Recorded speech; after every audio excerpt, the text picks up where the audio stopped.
Committee meeting of Wednesday, May 20th. This meeting did get called to order at 6:35 p.m. The school committee then went into executive session at 6:35 p.m. We ended executive session at 7:01, and now at 7:04 p.m. I will declare our business meeting to order. All of those who are in attendance and able, if you could stand and join us in the Pledge of Allegiance. I pledge allegiance to the flag of the United States of America and to the republic for which it stands, one nation, under God, indivisible, with liberty and justice for all.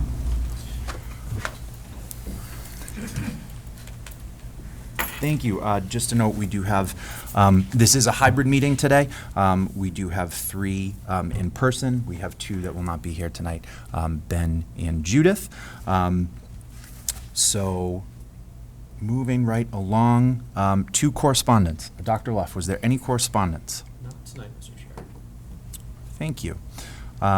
With the warrants, I will read the warrant today. So for today, May 20th, 2026, I signed accounts payable warrants in the amounts of $2,871.82, $8,290.23, $5,453.84, $9,395.46, and $16,590.10 for a grand total of $42,601.45. Questions, comments, queries from the committee? No. Excellent. Moving right along into public comment. Dr. Luff, did anybody register with you today for public comment? They did not. They did not. Is there anyone here in public that would like to come up during public comment? Okay.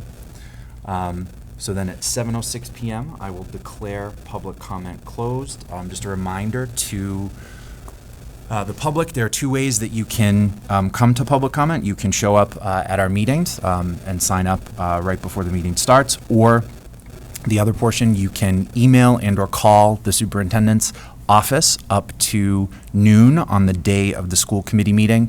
If you want it to be hybrid, a private link is sent to you, and then you are able to jump on at that time. So thank you for that. Moving right along into appearances, I would like to turn it over. We will be calling up the strategic planning committee members, but before we do that, I want to turn it over to Dr. Luff just to do a little introduction. Excellent. Thank you, Mr. Chair.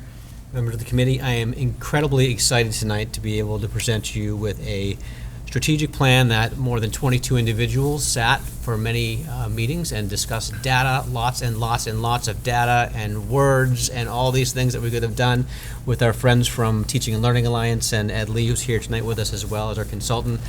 As we all know, we need a guiding light for our district over the next 5 years. As a team, as a district, as a community, to provide us focus in every initiative that we do and everything that we do that brings us together, but brings our students to a point of excellence.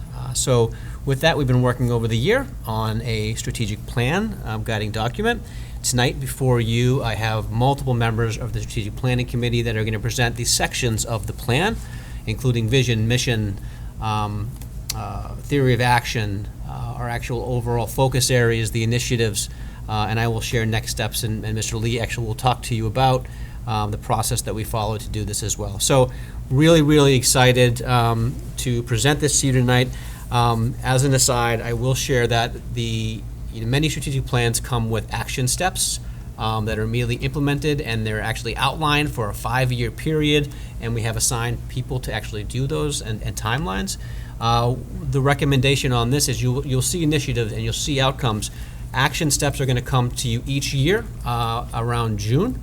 that are going to be developed and based on not just the strategic plan that you have in place, but also on the State of the Union and the data that we've collected at the end of the year. So then we can continue to follow suit in our year-by-year goal to analyze specific data to kind of bring us to our next steps, whether it's the superintendent goals or your goals or our administrator goals, or school improvement plans, or even our teacher goals each year. So this morning, actually, the administrative team looked at different action steps based on that plan, and I plan to bring those to you on June 3rd at our meeting for approval for the following year. So I just wanted you to be aware that that would be coming. And finally, once this is also approved, it'll be sent off to a third-party vendor to really make it look nice and good, to put on our website, and to be able to Norwood-size it with all of our pictures, our photos, and it will look really great. So with that, I'm going to start by letting you know who the members of this team are. Obviously myself, Dr. Munoz, Mr. Mannion, Miss Kate Davey was on the team, Dr. Galligan was on the team, Mr. Kidd, Brian Riley of the Prescott Elementary School, Dr. Fraxick was on the team, Mr. Rain, Teresa Stewart, a name that you know, represented the school committee on the team, Jeff Kerr, Director of Fine Arts, Jody Smith and Josh Bell, Sharon Howell, Elementary Team Chair, Jessica Kaplan, Laura Tolman from the preschool, Deidre Scotina, Joanne Yamoa, and Dia Bandari were students that were on the team. I really tried hard to get them here tonight, but it's the end of the year, and they have a lot of things going on. But they were fantastic. I will just say fantastic in their input to this plan. Stephanie Wyman, Ian Morehouse, and Megan Konikowski were community members that were on the team. So really, really thankful to have all of them participate, engaged, and really provide a tremendous amount to this plan. With that, I'm going to ask Ed Lee to come on up here and talk about a summary of the actual process as we followed it. Good evening. So there were 3 phases to strategic planning, and I'll reiterate that this is just content only, that this isn't the presentation document, but something that you should see the content once it's approved by school committee. Then we have our graphic designer take a look at this plan. But strategic plan is really done in 3 phases. In the first phase, we gather data, both ex post facto data, and we go out broadly to the community. We had 2 days of forums where they were face-to-face meetings with 9 different groups that included administrators and students and parents and community members as part of that. In the second phase is the results of what you see in front of you, where it becomes more internal, and we have a group of 22 strategic plan committee members that met 5 times to look at the data and to come up with initiatives and really focus areas, objectives, initiatives, and the action steps are being developed by the leadership team. In that particular phase, what you'll see is some work that they have done in mission, vision, and core values, as well as a theory of action. And really, we're entering the 3rd phase at this point for the approval of the school committee, and really, the purpose of this is for it to be a guiding document for, starting with the school committee to review the strategic plan and really identify those priorities and share those with the superintendent, who will then share it with building-based leaders as well as the staff here in Norwood. In this 3rd phase, understand that this is a 5-year plan, so all of the initiatives that you're taking a look at we don't anticipate starting those in the first year, all of them in the first year. So it is really important for the school committee to identify the priorities and a timeline for how you'd like to see those priorities instituted. So any questions about the process that we used? Questions from the committee? No. Just want to reiterate that this wasn't done internally. This was done externally as well, so it's not even just the Norwood Public Schools plan, it's really Norwood, the community's plan, because we sought input from all different constituents within Norwood. I think we had more than 700 respondents, actually, to our survey data. All right. Thank you. Thank you, Ed. All right, up next to talk about our mission, core values, vision, and theory of action, I'm going to call up Cindy Durain and Kate Davey.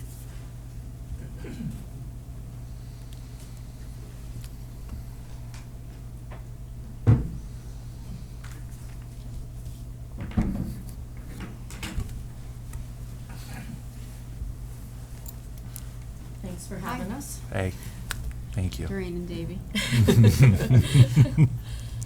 Start. No, Oh, I'll start, okay. So, with our mission statement, with this whole piece, I think we all really struggled with coming together to get the wording exactly right, so we hope we did that. And, you know, for those of you at home who don't know what a mission statement is, it's intentionally developed to answer specific questions, like what's our purpose, who does the district serve, and what are the outcomes? And our mission statement was placing students first in an inclusive and innovative environment. We empower collaborators, creators, communicators, critical thinkers, and contributing citizens. I thought the most fascinating thing was placing students first came from our 2 students. And once they said it, we were on board, because we had been struggling with the beginning of it, and they really, once they said it, we were like, yes, that's exactly what we're doing. So we were excited. They were great partners. Absolutely. So with our students placed firmly at the center, we moved on to our vision statement, and which is about what we aspire to be. The vision acts as our North Star, guiding us toward the ultimate goal of ensuring our students are prepared and confident for their future. And then onto our theory of action. That was a deliberate set of interconnected actions that the district will implement to drive meaningful improvement and successfully achieve our mission. We came up with a core statement, right? Is that, You want to read the whole? want me to do it? Yeah. Oh, okay. So by strategically aligning district resources, instructional practices, and student supports within an inclusive culture, we'll empower students. We empower every student to engage in rigorous learning and excel as collaborators, creators, communicators, critical thinkers, and contributing citizens. Which goes back to what our vision statement was, which was inspired to learn, confident to explore, prepared to thrive, and ready for tomorrow. With the ultimate goal being our outcomes, right? So if we successfully execute everything that we've talked about, the direct results will be rigorous learning for every student and continued implementation throughout the district of our Portrait of the Graduate, fully empowering our students to step into the world as competent, well-rounded innovators, specifically collaborators, creators, communicators, critical thinkers, and contributing citizens. Any questions? Questions from you? What does contributing citizen mean?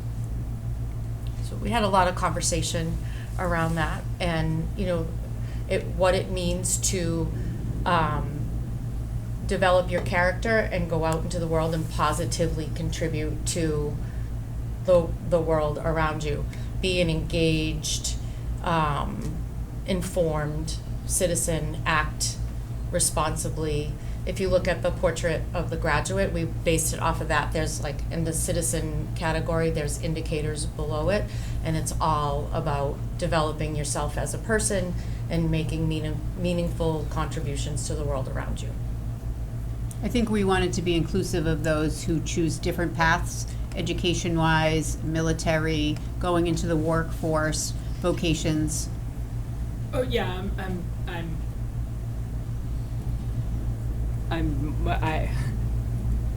yes. Okay.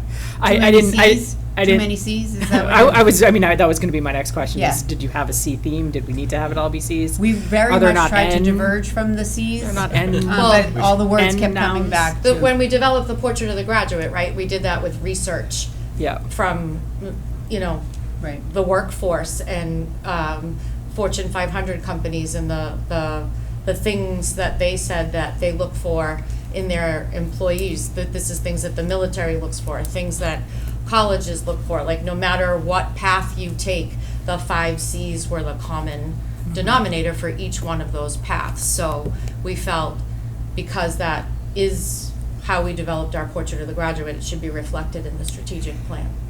Yeah, my comment was not coming from the broadness of that. My comment was more coming from a more fundamental, what is the purpose of education in today's world, and should it be in the Industrial Revolution kind of mindset that it's been in, and how do we break free? But that's entirely inappropriate for this, I realized as I was asking these questions.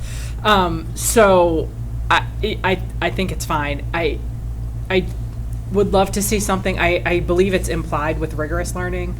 I believe it's implied with Excel, but there's nothing about excellence. I know Excel is, as collaborators, is there somewhere in there that talks about the fact that we're pushing every student from no matter what level they're at to be at the next level, right? Like you're pushing for growth and excellence. Does that make sense? And that doesn't have to be, you know, every student is going to be an A student. That's not what we're talking about. It's about meeting students where they're at and teaching them how to, I guess, become maybe independent learners.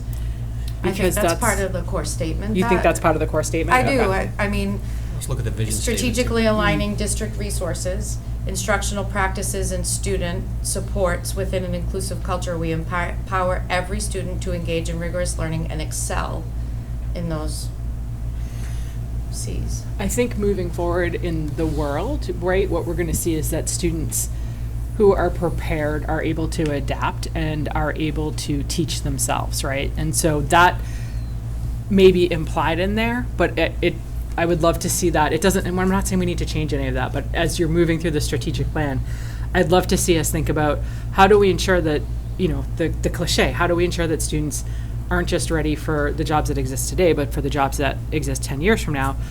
And what are the skills that you need to be able to do that, right? You need to be able to learn independently. You need to be able to be self-motivated. You need to be able to adapt. And I just want to make sure that that is coming through our strategic plan because, you know, I saw in there that, you know, there's a conversation about AI. That's great. 10 years from now, it's not going to be AI, right? And we need to be preparing our students for now for whatever AI builds that we got to have to adapt to 10 years from now, right? And so that's kind of the piece that I'm providing feedback on that I would love to see somehow woven into the strategic plan. Yeah, I don't disagree, particularly. I think the vision statement too talks a little bit about that in terms of you're inspired. This is what we want our vision, right? How our aspirations for our kids: inspired to learn, confident to explore, prepared to thrive, however that might be. So it could and be ready tucked for- under and that. ready for tomorrow, right? Like, Yep. what is tomorrow? Yep. We really don't know, right? So that's the kind of the idea. And I think too, that's one of the reasons that I think the action steps happening each year are important, because as new things come, we can have new action steps to address those things too. Yeah. Just want to make sure that that's kind of one of the cornerstone pieces. Great. And I do read contributing citizens as more than just cogs in a workforce. Yeah, I think guess that's do- what it was. That's what it was I giving me do, those vibes. I think it's written broadly enough that contributing citizens, to your point, might be someone who is helping their community or in any way, not just as a member of the workforce, but as a family member, as a caregiver, Yeah. as, you know, someone who cleans up their parks or anything. It can be read as narrowly or as broadly as you want, and I think that's part of a mission statement, theory of action that is meant to cover a wide group of people, is that it can be interpreted in many different ways. But I think I think that contributing citizens part gets to the crux of what education is meant to be. Not necessarily prepared to be in the workforce, although that's a big part of why we do it, but to be a contributing citizen in our society. It gave me cog in the wheel vibes. So that's why I was asking about it. Other questions? No, continue. We're up next, right? Somebody's up next. So next Somebody up, else. Somebody else? to talk Thank about you. strategic focus area number 1, which is teaching and learning. will be Dr. Munoz, Jessica Kaplan, and Deirdre Scotina. Hello, welcome. Do you want us to start? Sure. So our focus area number one, as we said, was teaching and learning, which of course in our education system is definitely number one. I think it's appropriate that it's our focus area number one. So our main objective is to strengthen curriculum alignment, instructional practices, and student supports to ensure rigorous and engaging learning opportunities that meet the diverse needs of all students. So our first initiative, we had a few different bullet points underneath. Ensure rigorous and engaging learning opportunities that meet all student needs. Through that, we plan to align instructional practices with the competencies of the Portrait of an Award Graduate, to develop and implement a curriculum review process and schedule, and to support and improve transitional structures for students at critical school transitional points that we identified as pre-K to K, grade 4 to 5, and grade 8 to 9. And with that, we see an outcome of all students will have access to high-level quality academic and specialist content and multiple ways to demonstrate understanding, and as well as increase student engagement through access to extracurricular opportunities. The next initiative that we had under teaching and learning was to assess, develop district-wide expectations and structures to implement a robust MTSS that supports the needs of all students. With that, we hope that it brings a system of learning structures to meet all student needs based on data. Then we did ensure students will have a similar experience throughout the district, so regardless of what school they're at. This would lead to equal access and high-quality learning opportunities at every school. Our next initiative for this was develop and implement a plan for staff collaboration, so including the PLC and CPTs, and professional development, with an outcome of alignment of curriculum, pedagogy, and consistent implementation of initiatives. So then the last three initiatives that we have are provide extracurricular or electives to meet the needs of all students. So making sure that all students have access to these type of opportunities, which would increase access, right? So it's just the access level for all grade levels that we continue to expand throughout the district. Establish a system to share best practices and curriculum fidelity strategies. So that's some work that we're currently actually underway with right now, but have consistent pedagogy across all grades, schools, and school departments. And then the last one, I think that's going to be one that's going to be more newer to us as far as like doing that with consistency and deep implementations, develop and strengthen partnerships with local colleges and universities. And so we can get increased opportunities for student learning. We have the Pathways program, but we necessarily don't have other stuff for college work that we do have a little bit, but not a lot. So that's a little expert. And when we met as a strategic committee, I think they'll tell you that nobody wanted to really take anything out, so we actually kept a lot of things in here that we think that are actually interweave with each other. So some things that we're doing are currently off the jump, like the MTSS process. We started this year, and that's something that we're going to continue to focus on. But I think that this is a nice, comprehensive academic, from a teaching and learning standpoint, lens of saying how are we looking at the student at each grade, elementary, middle, high school, and ensuring that every kid has the same experience. Which is what we continue to talk about, is making sure they have the same experience no matter where they're at in Norwood. So, well, I'll take any questions. Questions from the committee?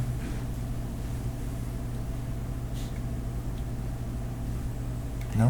How questions. What? I have how questions, which are not appropriate for a strategic plan. Okay. You sure? Yeah, we just started talking about the how this morning, which is a great. That was this morning's work. Is how are we going to actually do some of these things? Where do we start first? Where's the priority? And but the goal is obviously to achieve all of them really well by the 5th year. Excellent. Great. Thank you both. All right, next up, we have Focus Area 2, which is climate and culture. And for that, we have Principal Brian Riley, Jody Smith, and Megan Konikowski.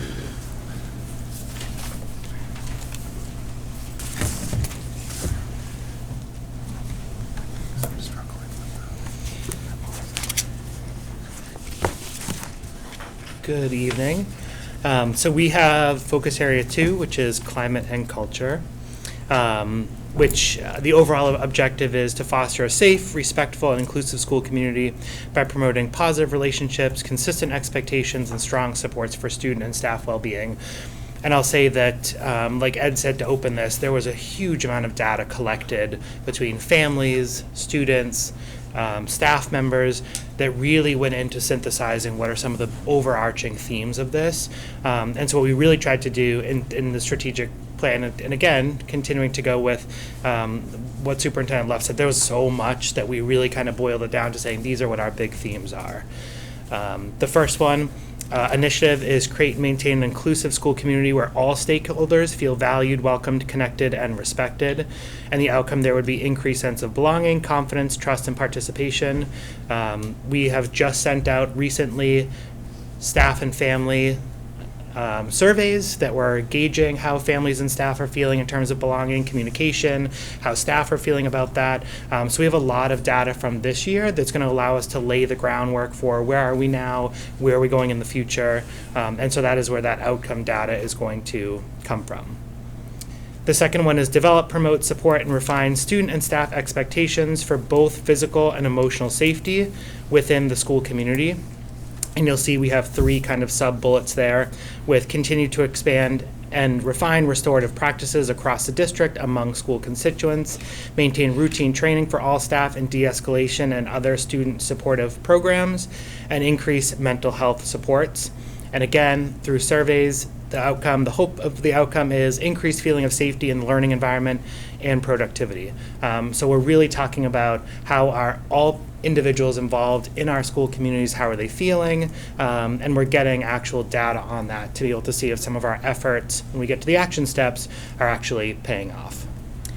The next bullet would be strengthen positive relationships by defining and encouraging respectful and responsible interactions.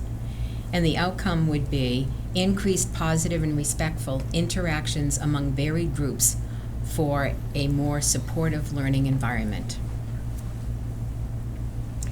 And the next 2 initiatives we have is providing structured opportunities for students and staff to build self-awareness, self-management, and responsible decision-making skills. So that really kind of tied back to the feedback provided in the surveys. So as we were developing this, we were kind of thinking through how do we improve the consistency, how do we improve collaboration, how do we think outside the box to kind of create that environment of,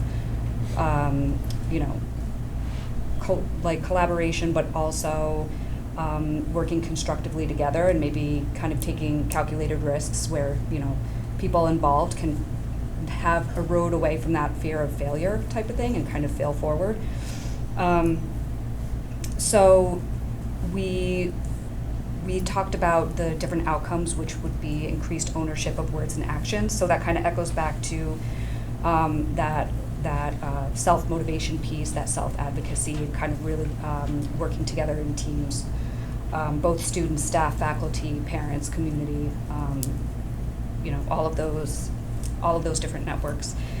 And the next initiative we had was balance the use of technology in instructional practices, something that when we were discussing with the members of the strategic planning committee was a concern with regards to kind of the research that the over-reliance of use of technology in the classrooms might be hindering the students, all stakeholders involved, like really working, those social emotional pieces, building relationships, maintaining relationships. So we kind of discussed that maybe the outcome would be finding a balance between integrating technology in the classroom while also providing opportunities for students, staff, partnerships within the community to work together to really improve those relationships and those social emotional skills.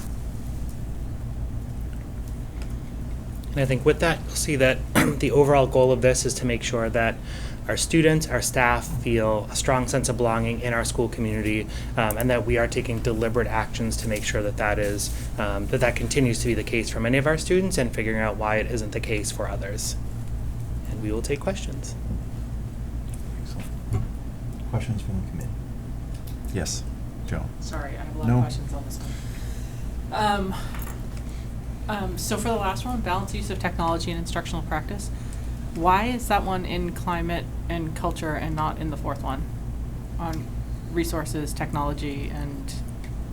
I think when we were kind of talking through whether or not, because this kind of straddles both areas, I think as far as the climate and culture, the use of, and I just, with the cell phone policies, the over-reliance of technology really has an impact on relationship building.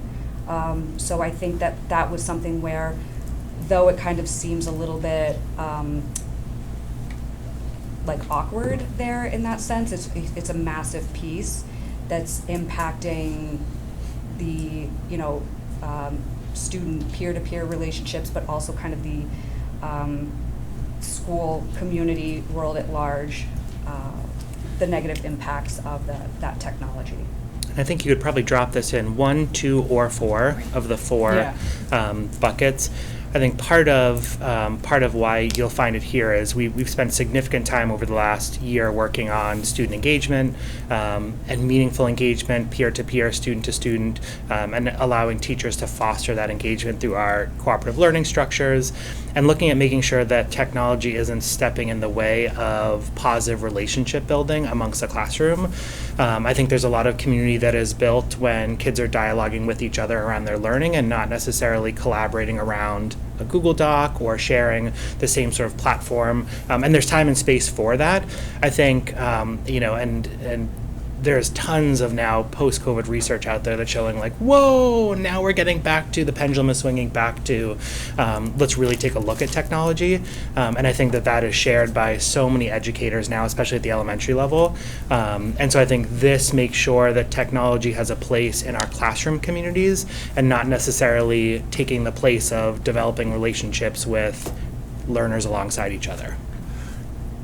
I want to jump in. I think that balance, the use of technology is great because obviously the state is debating that and you're going to see this fall. So I look forward to chatting with you about that as a principal, looking at some of those things. And then just, in your work, I think 3 books that are great. Tinkering Towards Utopia talks about sort of the cycles of education, right? And we're in this cycle again where we've done technology and it's like, oh wait, there's an impact. And then the other 2, and a lot of this came from this, but The Coddling of the American Mind and The Anxious Generation have a lot to do with cell phone usage and that. So sort of tying it back to this, just if you guys are bored and want to read something, they're great reads and they're super relatable to what we're doing. But I think you're right. And like in the district I work in, where we're starting that work, and it's like kind of exciting to be like, yeah, no, this is going to be a zone where we don't do this, or like, yeah, no, we're gonna handwrite something, which is it's exciting. Oh boy. Bringing cursive back, bringing cursive back. And you might see, Dr. Giblin, when we look at the just strategic actions in the coming couple of weeks, that there may be more sense making around, okay, why does this fit here rather than other places? And like I said, you could probably add this to 1, 2, and 4, and it would probably fit in all of those. The explanations are a lot more nuanced than those. I think it's like 6 words, and I think the way the 6 words are written makes it seem like you're like looking at, should we do Google Classroom or should they do math worksheets? And that's not what you're talking about. You're talking about a lot of other things, but when it's just limited to instructional practice, that's the kind of message that it's conveying to a lay reader who hasn't been involved in the conversations.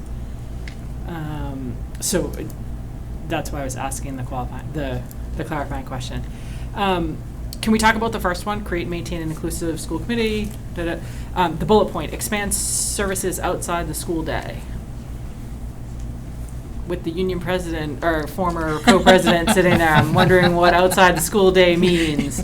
Oh, we have to define that at some point. Yes, we do. I would love to hear a little bit more about what you're envisioning, what you're thinking about with that, because all of that seems like it's going to have financial implications. It could possibly, but it also could mean that we would partner with agencies within the community that might be able to come in and run some programs for us and also provide some support, not only for our students, but also for our staff. Okay, so that's you're thinking about that from a more collaborative model than a single owner. At this point, yes. Okay.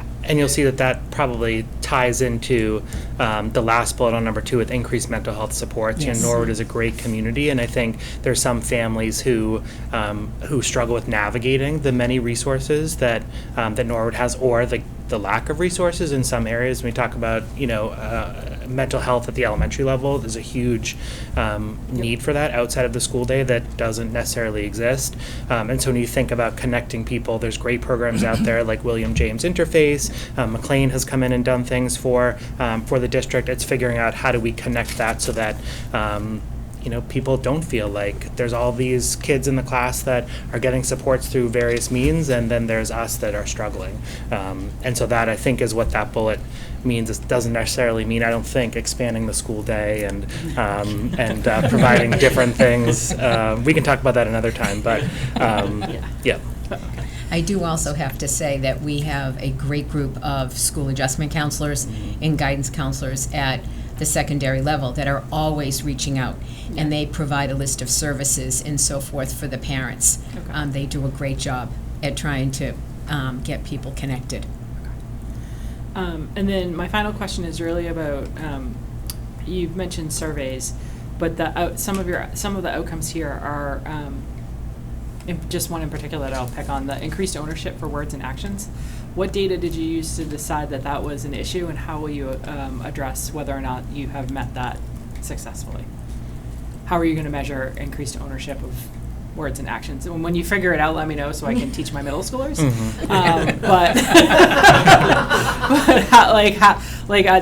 That is so specific. I'm just trying to figure out where it came from and how you're going to assess it. Well, I think right now we have, as part of the end of the year cultural survey, we have some questions in there that came out of the safety committee. Okay. So some of them in there ask, have you ever been sworn at? Have you ever, things like that. So I think that would help measure this goal. Yep. So, Okay. yeah. And I think it is nuanced when you look It at is. the restorative practices as well. The hope would be that if we're taking kids and developing pro-social behavior, social emotional learning, kids are better understanding the impacts of their actions, because those are skill deficits with some kids, that then we are getting to the place of, it might be restorative practices, it might be punitive, that down the road they're starting to say, okay, my actions do have an impact on an individual, right? And that's where restorative might come in on a classroom community, on a school community.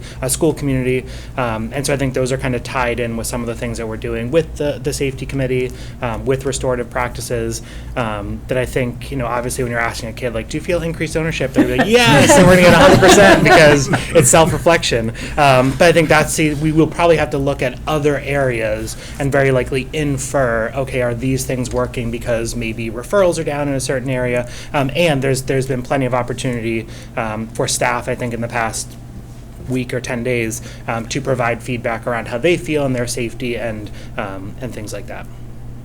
So would you say that's like a district aggregate goal, or is it more that we have pockets that we're going to kind of really be targeting for deep? Yeah, I would say, we've collected a lot of data on this school year as a baseline. I think the work will be looking at that data from this year and saying, are there pockets, or is it everywhere? And then really figuring out how to approach that. Thank you.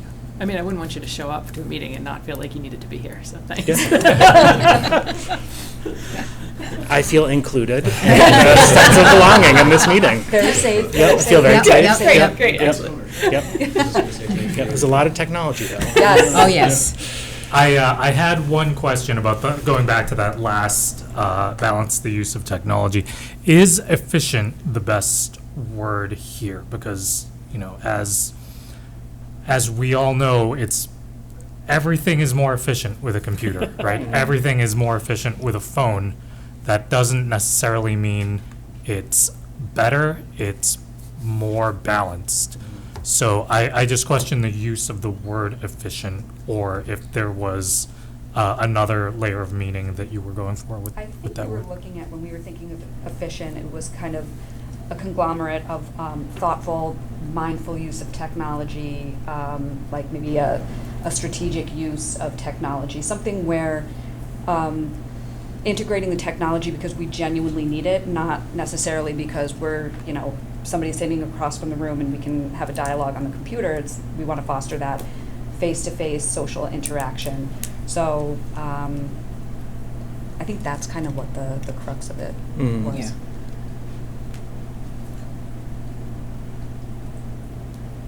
Others? No? Thank you. Thank you. Next up, for our final focus area, for resources, facilities, and technology, we have Mr. Mannion, Mr. Joe Kidd, and Teresa Stewart. I think I missed communications. Sorry, guys. For our next focus area, communications, we have Dr. Hugh Galligan, Josh Bell, and Stephanie Wyman. My apologies.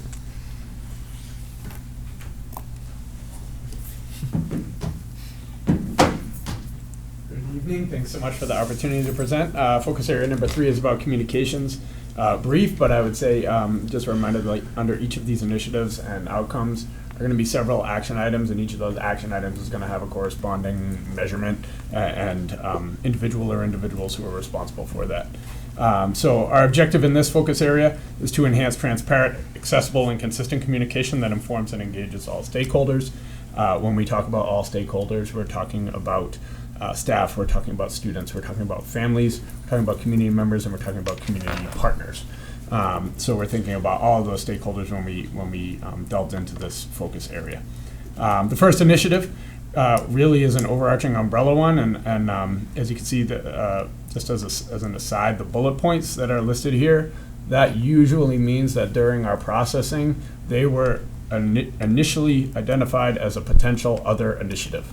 And then we kind of decided through the process that those would be better off like absorbed under some other sort of umbrella initiative. So you can kind of see our work spelled out there a little bit.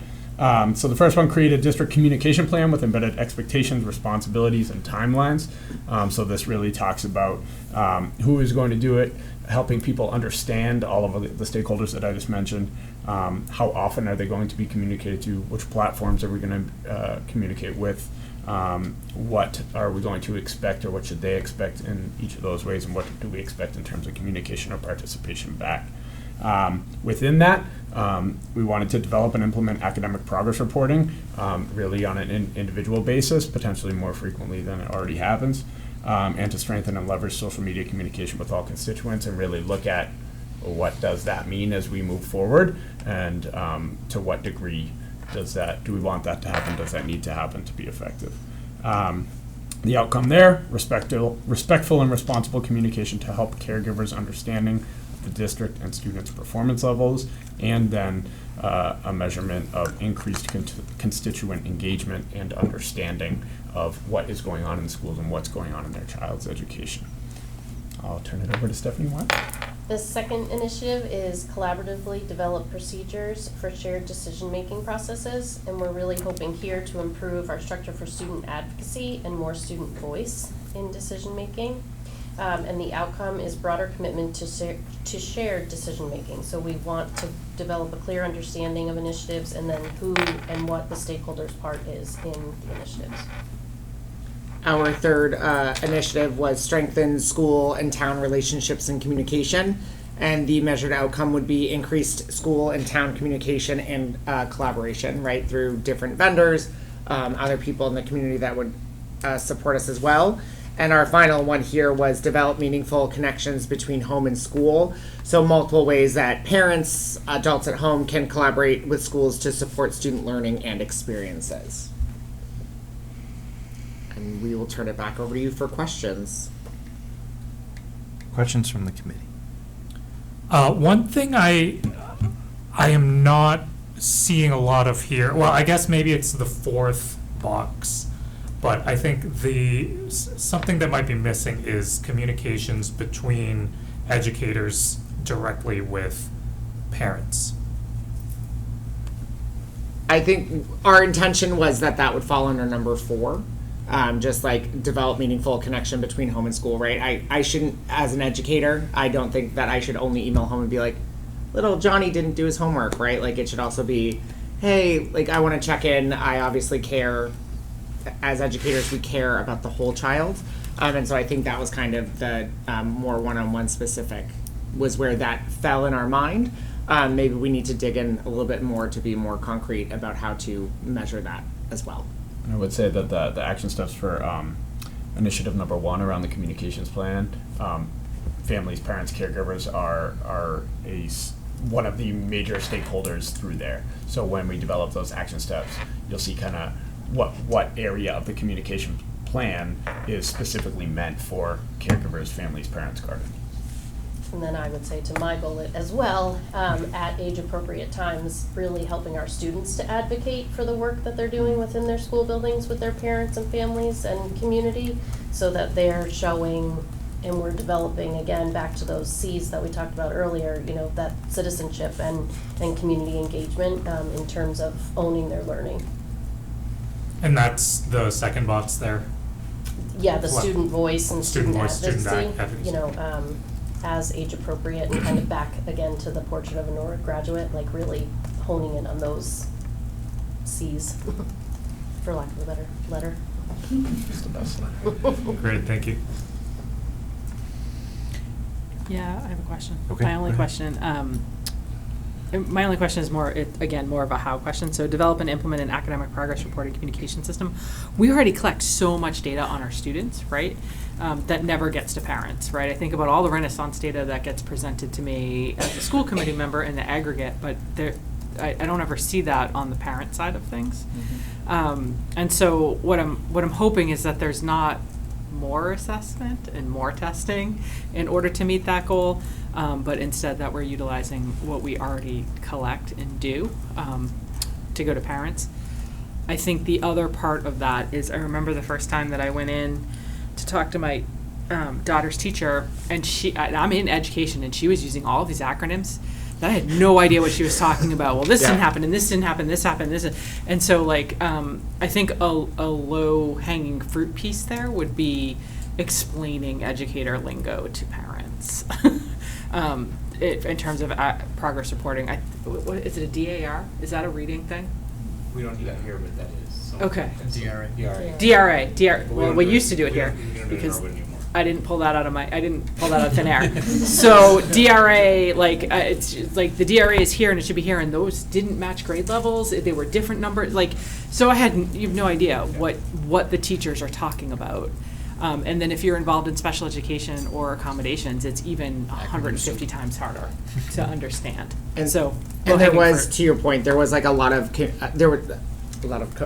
conversation about where this kind of fell, right? Because this is a multiple where we take all this data, but are we using it effectively to communicate home, right? Yeah. If I'm just giving you your child is getting X as a grade, right? Check Aspen, check Aspen, check Aspen. Did they do the work? Did they not? That doesn't explain, are they engaged in class? Like, it's only telling part of the story. So that's also part of the whole initiative as well that goes back to the first one of making sure that we're using the data to communicate effectively and holistically as well. Great, fantastic. I like that. I'll just say that I love that this is a focus area of the whole plan. It's a pillar of the strategic plan. It shows a real commitment on the district's behalf in terms of making sure that communications with the community, with the rest of the town, is a priority, is the priority that it needs to be. Dr. Galligan, it's written into your title. I am very happy to see that we're moving in this direction. Thank you. Excellent. Anything else from the committee? Hearing none. I think that is all. Thank you very much for your work. Dr. Luff. Now we have the last one. Yes. Focus area number 4, resources, facility, and technology. Mr. Mannion, Mr. Kidd, and Ms. Stewart. Kick this one off. This is focus area number 4, resources, facilities, and technology. And in many ways, this is the focus area that supports all the other areas, although I think they all interact in different ways. This may not be always the most forward-facing one, except perhaps when you open a new school building. But the objective here is to strategically align district financial resources, staffing, facilities, and technology to support student and staff needs, safe learning environments, and sustainable district operations. The first bullet I can take here is conduct a building study for ADA compliance, impact on teaching and learning, and projected needs. This is sort of what we've been discussing with our, we had a proposed warrant article for a townwide facilities study. I've learned a lot that a lot of communities are doing something similar to that called a facilities condition assessment, an FCA. We would evaluate the need for improved learning spaces, safety, ADA, and eventually the outcome would be to present a coherent plan for present and future buildings.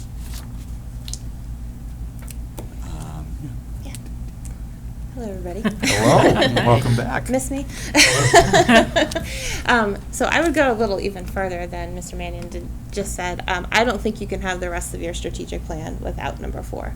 And for Joan and David, for the one that we had from 2019 to 24, this was actually the objective number 1, which was the investment and allocation of resources, and objective number 2, which was facilities and operations. So this is a very important pillar and building on the work that the district has already committed to. The second bullet that I was asked to talk about is around the recruitment, retainment, and development of our staff. And again, you can't accomplish 1 through 3 without our staff, and this is going to hit your budget, this is going to hit your operations, this is going to hit your curriculum, this is going to hit your professional development. This is work that under the other strategic plan we started and then we had to pause.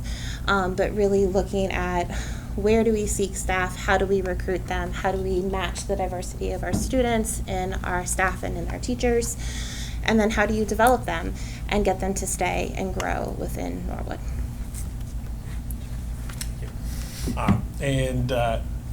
Finally, our initiative around evaluating and revising our technology plan, as has already been discussed, throughout all the data that we collected, specifically the survey data with the community and with our staff, 2 items kept appearing.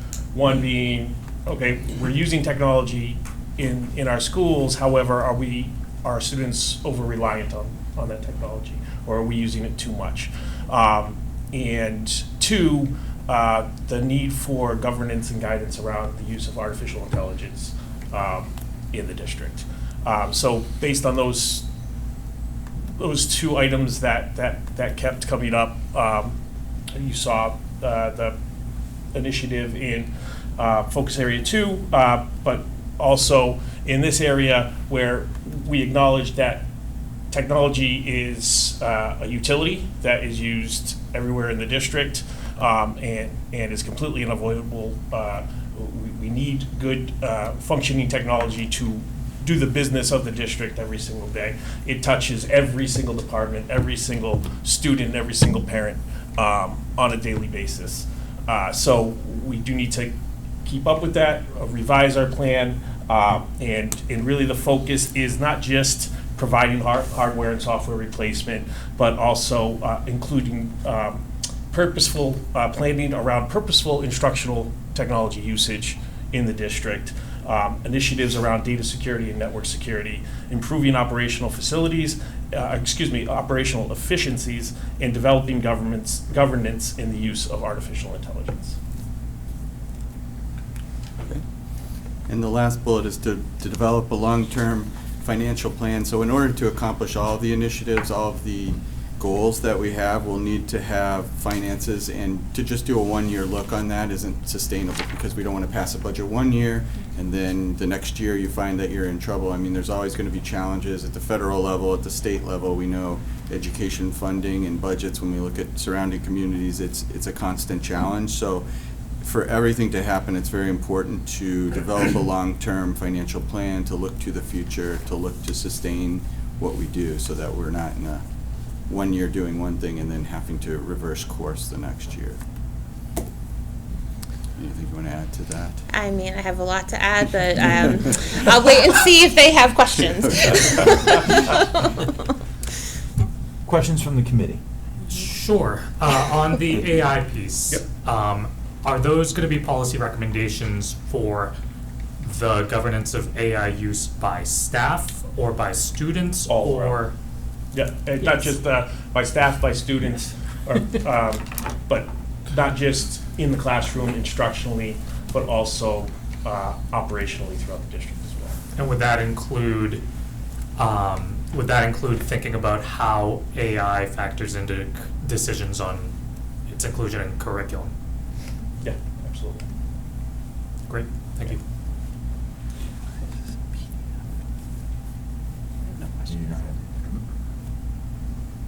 Will you let me plug the budget quick?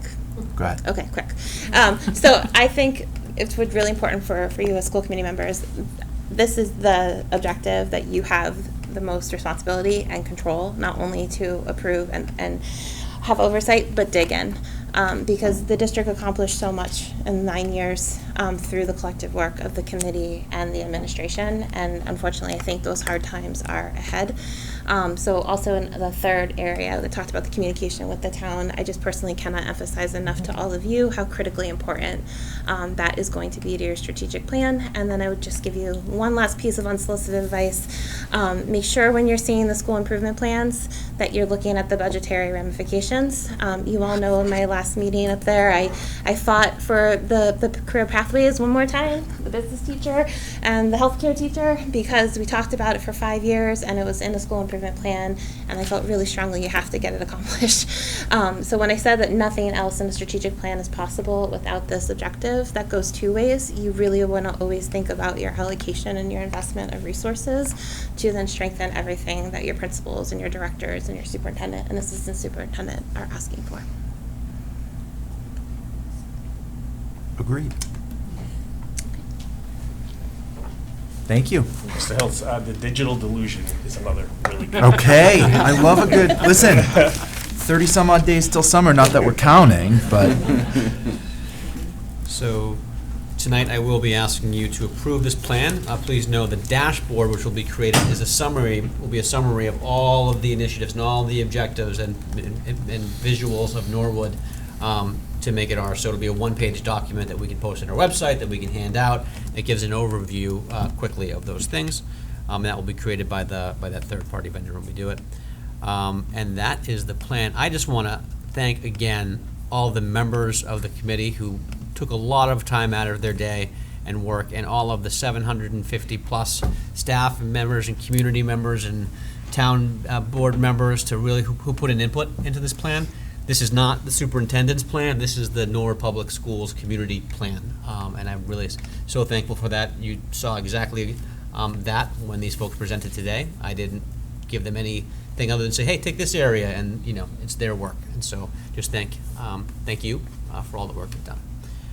With that, I am hoping that I could request for you guys to approve the Norwood Public Schools 5-year strategic plan that goes from 2026 to 2031. Before we took a vote on it, I just had a question on, so this is my first go-around with a strategic plan, and I think the outcomes that you've all worked very hard on, they're clear. In most cases, they are certainly very measurable by data at baseline and then 1 to 5 years down the road. But my question is, for these expected outcomes, are there going to be specific numerical goals by which we measure whether we have hit that and succeeded, or whether we have more work to do at the end of 1 year, 2 years, 5 years? Like if something increases 20% over the baseline after 1 year, there's a 20% increase in reported ownership for words and actions after year 1. How do we know if that's a success or not? I'll go first. So I think this is the double-edged sword of strategic planning, and it's not to take away any of the work that has been done, but you're trying to predict out schools that are a business of people that is impacted by everything but what happens in schools a lot of times. So there could be an economic crash and we could be cutting our budget for the next 3 years by $1.5 million. Then sort of, that strategic plan sort of gets kind of tucked away because we recognize, like, hey, listen, we still have these goals and we want to try them, but like, we have to handle what's in front of us. So that's sort of the extreme version. I think to your point, and I would turn it over to Tim for this, is that, and again, this is my own opinion, having worked in schools and worked on this committee, not anyone else's, but I really think that a strategic plan is a guide. It has sort of your guideposts. You have specific goals that you shoot for, and it's like, I can't believe I'm going to make this comparison. Like the evaluation process, where you set goals and you be really specific and you collect data and you do these things. Sometimes you hit the mark, sometimes you don't, but it's the idea that you've gone through the process, you've learned, and you're keeping what you're doing moving forward. Yeah, I would say, it evolves, right? That, we will have action steps obviously developed that should be measurable, right? How far do we have to go with AI? I don't know, because AI could change the whole world in 5 years. We just don't know where that ends. I will say that, as we go through, I would place the focus on the State of the Union data that we'll do each year. So the mid-year and the end of the year, it'll be focused on these outcomes, on the action steps, and we'll evaluate, I think, each year, did we get to where we want to go, and did we meet enough? I think we keep on working on it for 5 years, but you'll see a timeline, I think, in each action step. So, for example, if outcome number 1, we feel like we can meet it in 2 years, we'll have that timeline and that deliverable, I think, within the action step as we go forward. So you will see those in increments, but just not as part of the overall plan itself. I think that's how we would roll with that.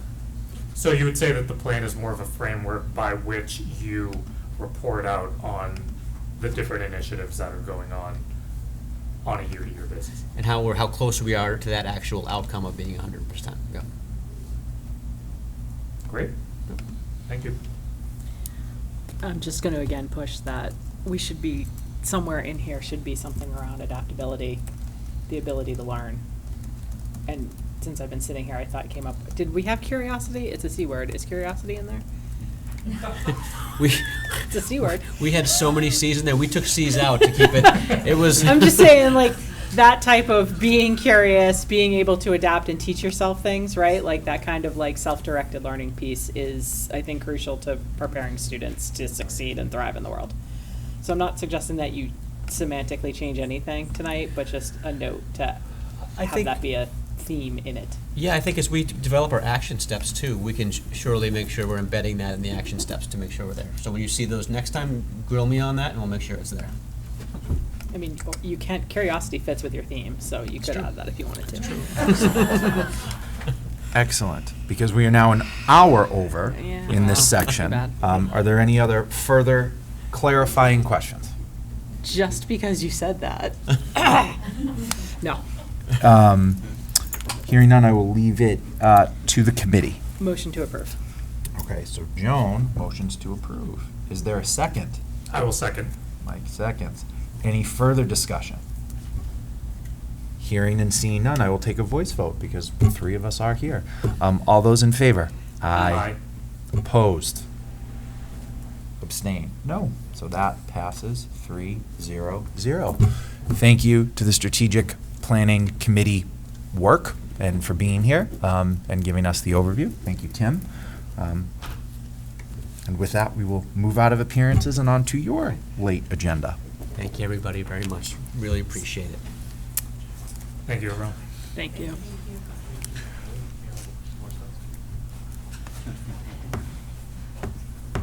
All right.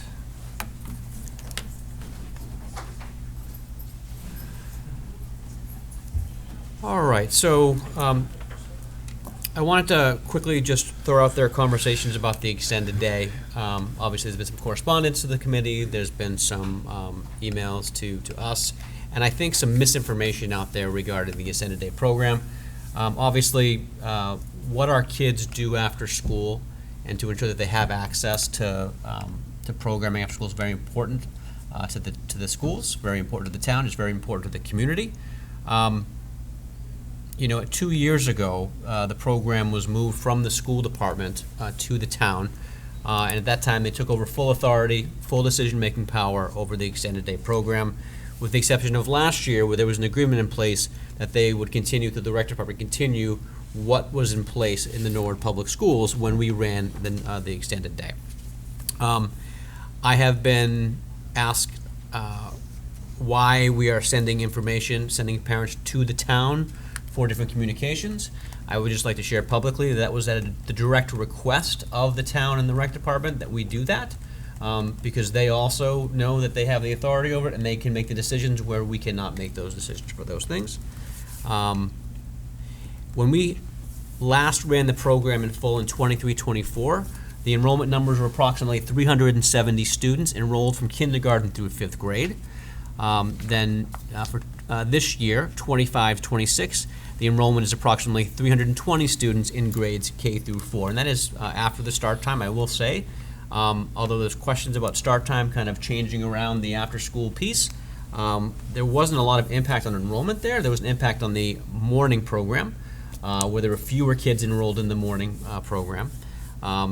But this school year, it's currently 320. I'm told that registrations for the upcoming school year, 26-27, are already greater than 500 students in grades K through 4. Although I will say the numbers remain unverified. There's questions about whether or not there's double numbers there, those kind of things. I can't answer that. I don't have all that information. But there are approximately 312 students being accepted into the program now. As you can imagine, it's created a wait list for families, given staff-student ratio needs. But I do know the Recreation Department is working really diligently in trying to address those requests. I guess what I want to say is that we've been supporting, since I got here last year and it's moved to the town, supporting the rec department and the town to ensure that these programs are strong, stable, that there are locations for the programs, that there's support from our staff for the programs, whether it be support from us through communication, additional space. We have been doing everything that we can do to support that. Doing these things when we have no authority over any of that programming or the decisions that are made by the town or the rec department in that case. In addition to the many supports we've provided in the last 2 years, we have already identified and offered an additional 2 or 3 spaces in each building for extended day to use. We are coordinating an additional bus that we may have access to be able to take students from one school that is over-enrolled to another school after school. And we've been in regular communication with our town partners about how we can help. And this was all well before the correspondence that you received last week. In that correspondence, there was a question about extended day and as a superintendent, not providing space in the Savage Center. I was only asked for one space outside of the gym at the Savage Center to be used for summer extended day programming. And that was the same space that we have removed Head Start from because it's under construction over the summer.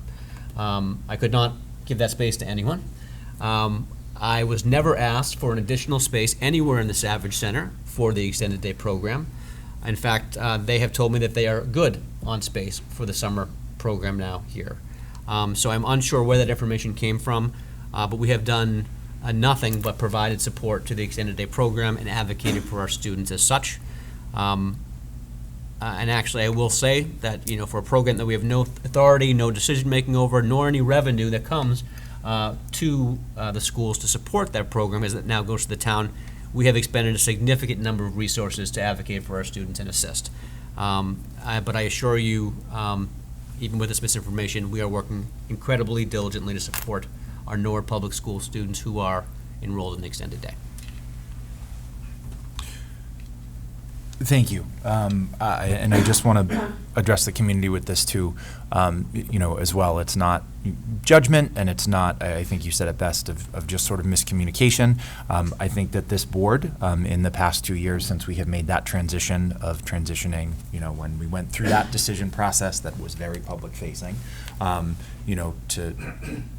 to turn over extended day to the town, we did that. We had those conversations, and I think that sometimes people hear what they want to hear, or sort of jump in late and don't have the full story, and that is fine. But as always, if it's a curiosity thing, reach out and ask. But I appreciate you clarifying that, and being specific with that. Again, I don't think there's any ill will between the two groups, the town and the schools. I think we're both doing our best to support, but sort of the bottom line here is that program is no longer run by the Norwood Public Schools, meaning we do not have any authority over that. That is on the town side. Next. Before we move on, Mr. Chair, would it be prudent to, say, invite a representative from the extended day program or the rec department to a school committee meeting at some future date to discuss the collaboration between schools and the rec department, and to theoretically start the conversation about ways in which we could work towards solving this perennial issue of maybe not solving, but mitigating this perennial issue of over-enrollment with that program? I mean, I would go to you. I don't know, again, if I'm with the understanding, I mean, obviously we want to support them. If they want to come advocate for the program here, that's fine. It's just, like, we don't have control or oversight over that. So them coming here would more be maybe to communicate, or just to say, like, hey, we have this great program, use us, because there's not, like, we don't have authority over that anymore. So I don't know if that answers that or not. It could be worth a public discussion to clear the air of some of this confusion that persists. Yeah, I mean, if the board feels strongly and we want to invite someone, we can. I think that's sort of what we tried to do here, with Dr. Leff putting together this memo and taking the moment to address it is just that. But, whatever the will of the board is, I am perfectly fine. I don't have strong feelings either way. This is not under our purview, so I'm not sure what we can do other than continue to work with the rec department as we have and say, here's what we can do and here's what we can't do. I don't have strong feelings. Yeah, I mean, I think checking in with Ben and Judith, I can do that, and then get back to you on that. Great. Okay. Not a problem. Dr. Leff? Yeah, just a quick update. Congratulations. The FY27 budget has passed town meeting with the work of Mr. Mannion, the school committee, the budget subcommittee, Anne Marie, and Teresa, and you folks, and everyone that participated, and Ben and Mike were part of it. And Jones, everyone kind of chipped in and really created an excellent budget, and I think it passed a town meeting very well with minimal questions. The warrant article for Mass Health also passed, so therefore we'll have the $350,000 of funding to revenue back, actually, I should say, from the town, as our staff members actually create that revenue, and the only place for that to go is to free cash. And finally, the playground assessment through the CPC went through as well. So we will be kicking that off shortly to work with those folks to get an assessment on all of our playgrounds to see what we need to do with them to make sure they're safe over time. So thank you to our town meeting members. Thank you to our boards who all supported the budget, and thank you to you for supporting and creating an incredible budget. I think that will go a long way for the students and families of the Norwood Public Schools. Excellent. Keep going. Okay. So as you know, we are moving from a kindergarten school at Willett to an elementary school at Willett. With that, there is a requirement policy that I have to go through to request of the chair and have you consider a name anytime we do a name change for a school. We are not changing anything other than, or not requesting any changes to anything other than Early Childhood Center to elementary school. Now that we will have more than kindergarten students, we would like it to be an elementary school because it will be a grade K through 4. So I am making a request that you tonight vote to change the George F. Willett Early Childhood Center to the George F. Willett Elementary School beginning July 1, 2026. We did put some feedback, Mr. Chair, in our request for feedback in our newsletter on Friday and received none about this. So that would cover the period to solicit feedback. And I will just clarify that under, when Tim came to me about this, under state law, because it's not like a kindergarten or pre-K, K school only, that sort of loses the early childhood title because you now have other grades. So, again, naming is near and dear to my heart. But I think, this isn't to try to, I want to be clear, this isn't to try to pull a fast one or do anything, just like it's a really simple change. It's the, we're moving, instead of pre-KK, it'll be K through 4 in that building. We want to just keep the name and just update it so we're in line with DESE policy and law. It'll also align with all of our other elementary schools that are structured K through 4. Yes. So moved. Okay. So Joan motions to approve. I'll second. Mike seconds. Any further questions or discussion? Hearing and seeing none. Because there are just 3 of us and we were all here in person, I will take a voice vote. All those in favor? Aye. Aye. Okay. Abstentions? Nays? No. So that passes 3-0. Thank you, Dr. Leff. Okay. Can we do curriculum adoption first? What is it worth to you?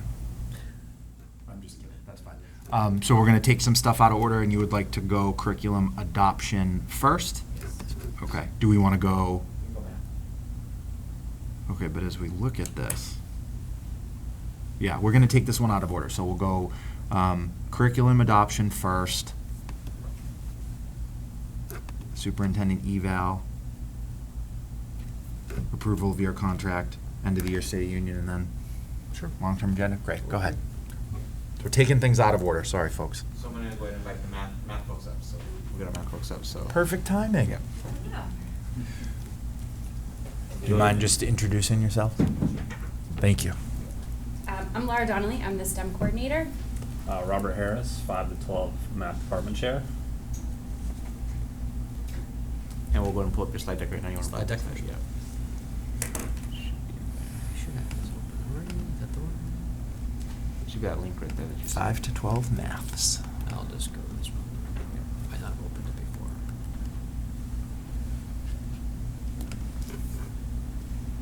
before. Okay. Just to give a bit of a history, the last time we did a curriculum review was about 2014, and then what was adopted was a 10-year contract with big ideas for grades 6 through Algebra 2. And if you think about that timeline, a lot of things have changed in that time. And prior to 2019, and also like in our district, a lot of our demographics and our needs have changed dramatically since that time. And at that point in 2014, 2015, big ideas as far as the materials was one of the top of the line products. And then we get into current period, and we had, when I came to the position 4 years ago, it was mostly looking at this. Okay, there's a curriculum review coming up. This is a pressure point. So a lot of the work that has been done, as far as when I started, really started with teamwork between Laura and I, really trying to like vertically align a lot of these ideas from K to 12 mathematics. So what you see in a lot of this work that we have here is an instructional vision that we started to put together and be more explicit about, but that had been being built over at least the last four years, and I would say that it captures a K to 12 vision versus just a 5 to 12 vision. The process itself, Laura and I have been involved in this for almost 2 years. We attended last year the HQIM with DESE. HQIM is High Quality Instructional Material, and you'll find that acronym and that valued in the state of Massachusetts with all of your core content areas at this point. So we spent last year doing a lot of that work, and that was one day a month, and the meetings were 3 to 4 hours, and we also were able to collaborate with a lot of districts during that time and set an understanding of like what this process involved. And then we were able to jump into that this year in September and had a plan laid out and was able to. And a lot of these slides capture some of that, but our curriculum council was built and started in early October with a group of 10 stakeholders.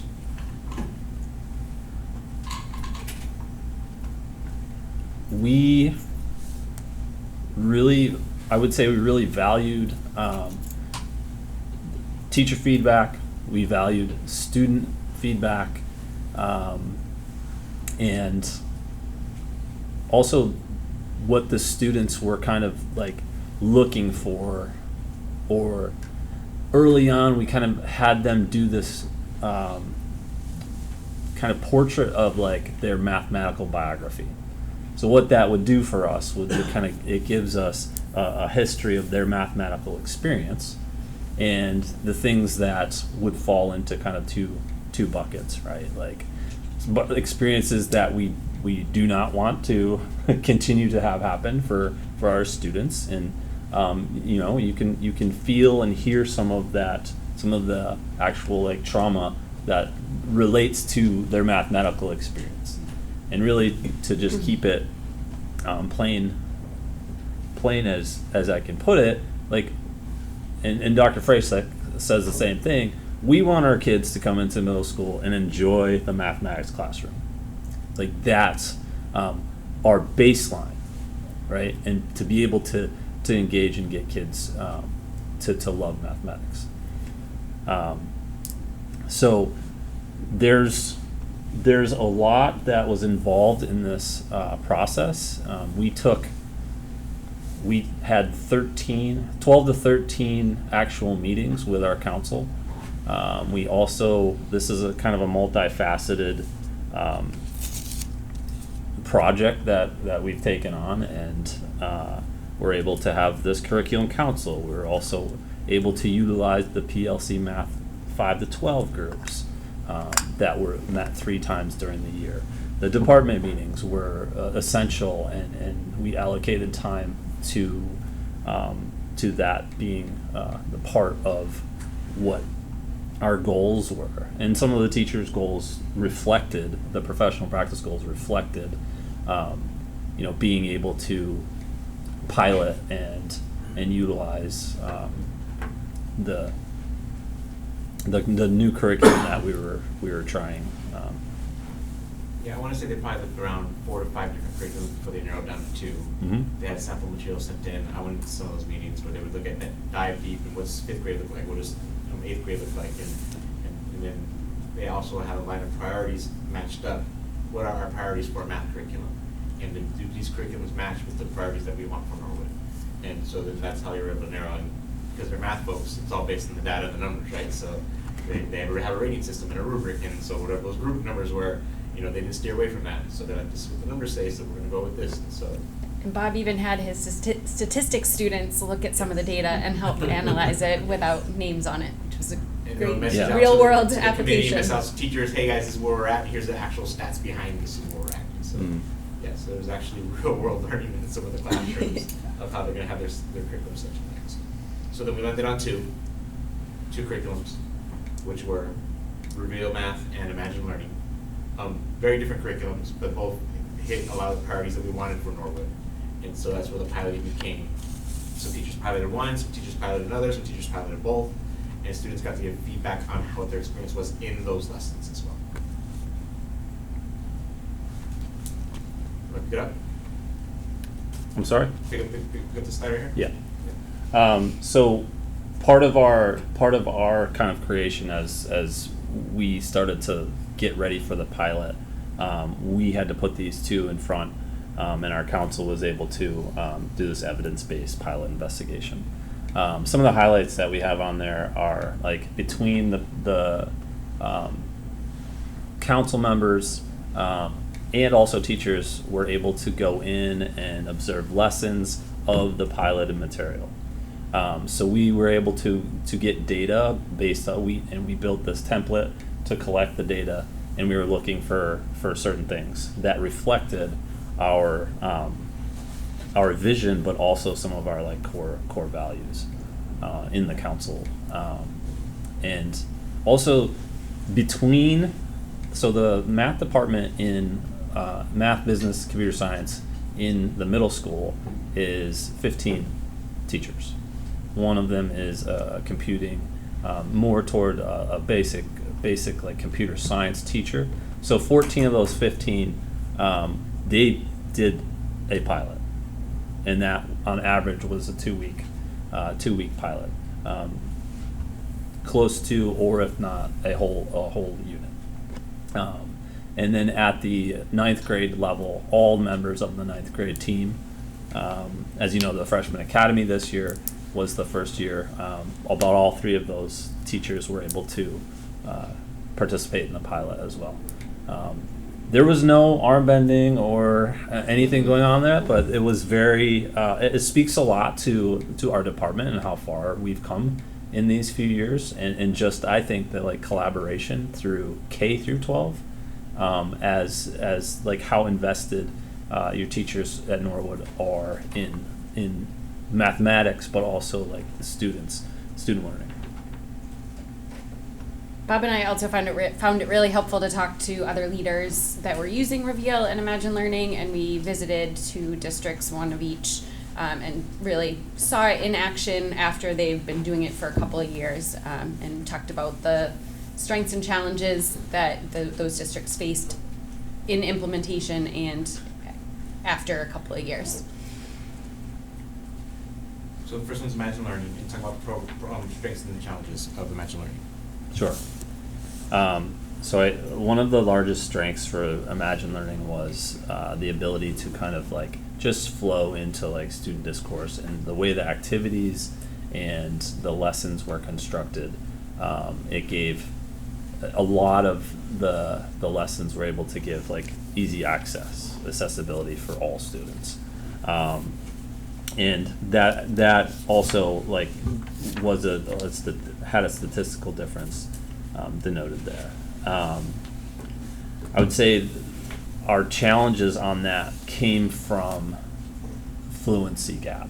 So the idea here is we paint this picture in the council, but also now in our math department, of what's called like a 3-legged stool. So the 3-legged stool of rigor in mathematics for us is defined as the conceptual, the procedural, and then the application. So any one of those things are weak, the 3-legged stool falls and it does not stand. So that is kind of something that we've kind of grasped onto and utilized as kind of a benchmark and a point of discussion for not only looking at curriculum, but also like down to looking at and talking about lessons with teachers as well, or unit plans. And so because it was missing the procedural fluency, that was a relative weakness of that program, is kind of what we identified. Yeah. And the teachers also gave, we gave, as well as teachers gave that, there was a very, like we would say, a very heavy lift for that particular curriculum. In Reveal, some of our key findings here. So when we talk about that procedural fluency in practice, there was a better transition for that to happen with Reveal that we noticed, and also teachers were able to give us that feedback, as well as students. Students were also surveyed to give feedback on the data and the lessons that they were engaged with. There are certainly more innovative like digital tools, and in terms of like writing the why about the mathematics and what they're doing, we felt like that Reveal was finished ahead of Imagine in that regard. This challenge is interesting. I did highlight this or we did, and the teachers felt kind of overwhelmed by extensive menu options during initial pilot planning of Reveal. And it was a little point of contention at first because they just felt like, oh, there's just so much stuff here. There's so many resources here for us to, what do we do with that? Right, for the pilot, they found it difficult to navigate. However, we viewed it as a benefit to have all of those different resources available, and we'll need to do some work to help teachers narrow it down. What is the most important resources to use? Yes. So then we made an option. So talk about the process and how you guys scored it.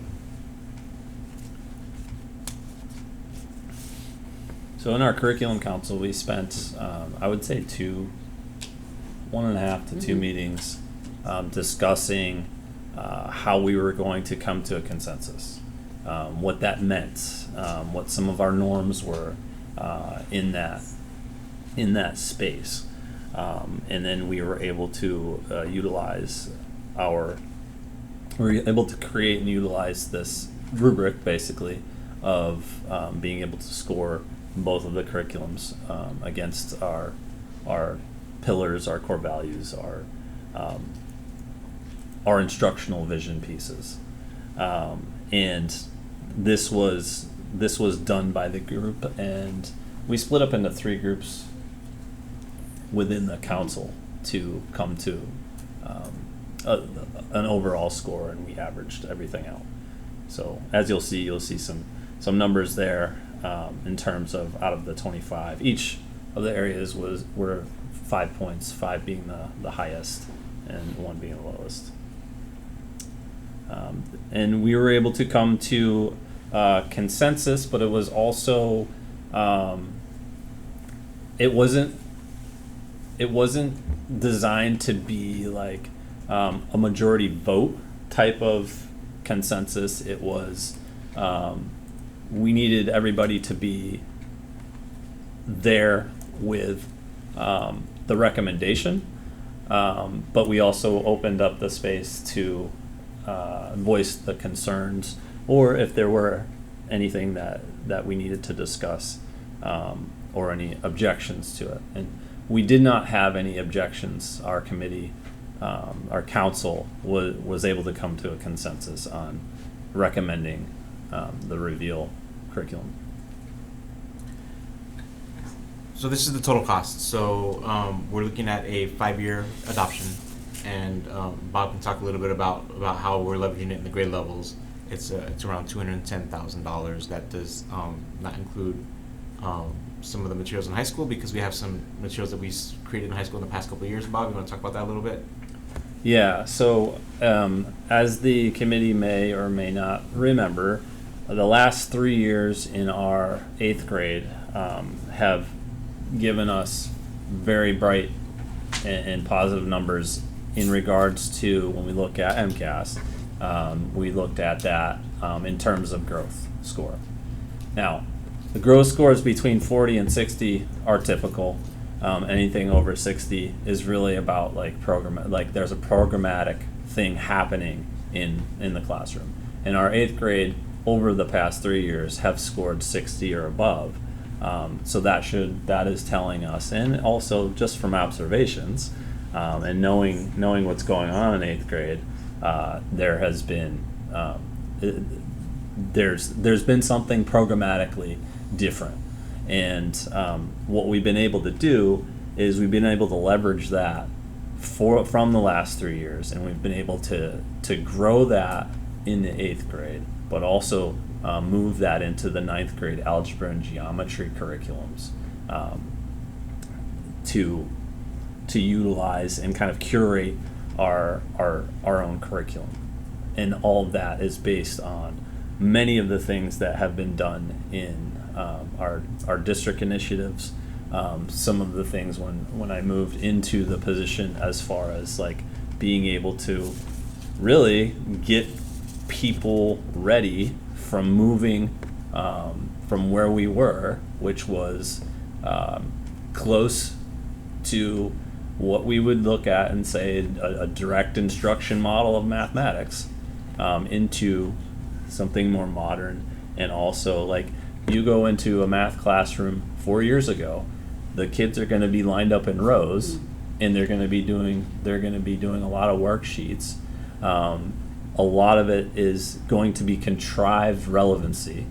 And now you walk into a math classroom, and also with the help of district initiatives, also like which really helped us like push our discourse piece when we were talking about mathematical discourse, was cooperative learning. So a lot of those things are totally embedded, and we go through this iterative process every year with the curriculum, and we're able to sit down, and the Freshman Academy has afforded us to have that team and collaborative mentality to be able to align the 8th and 9th grade.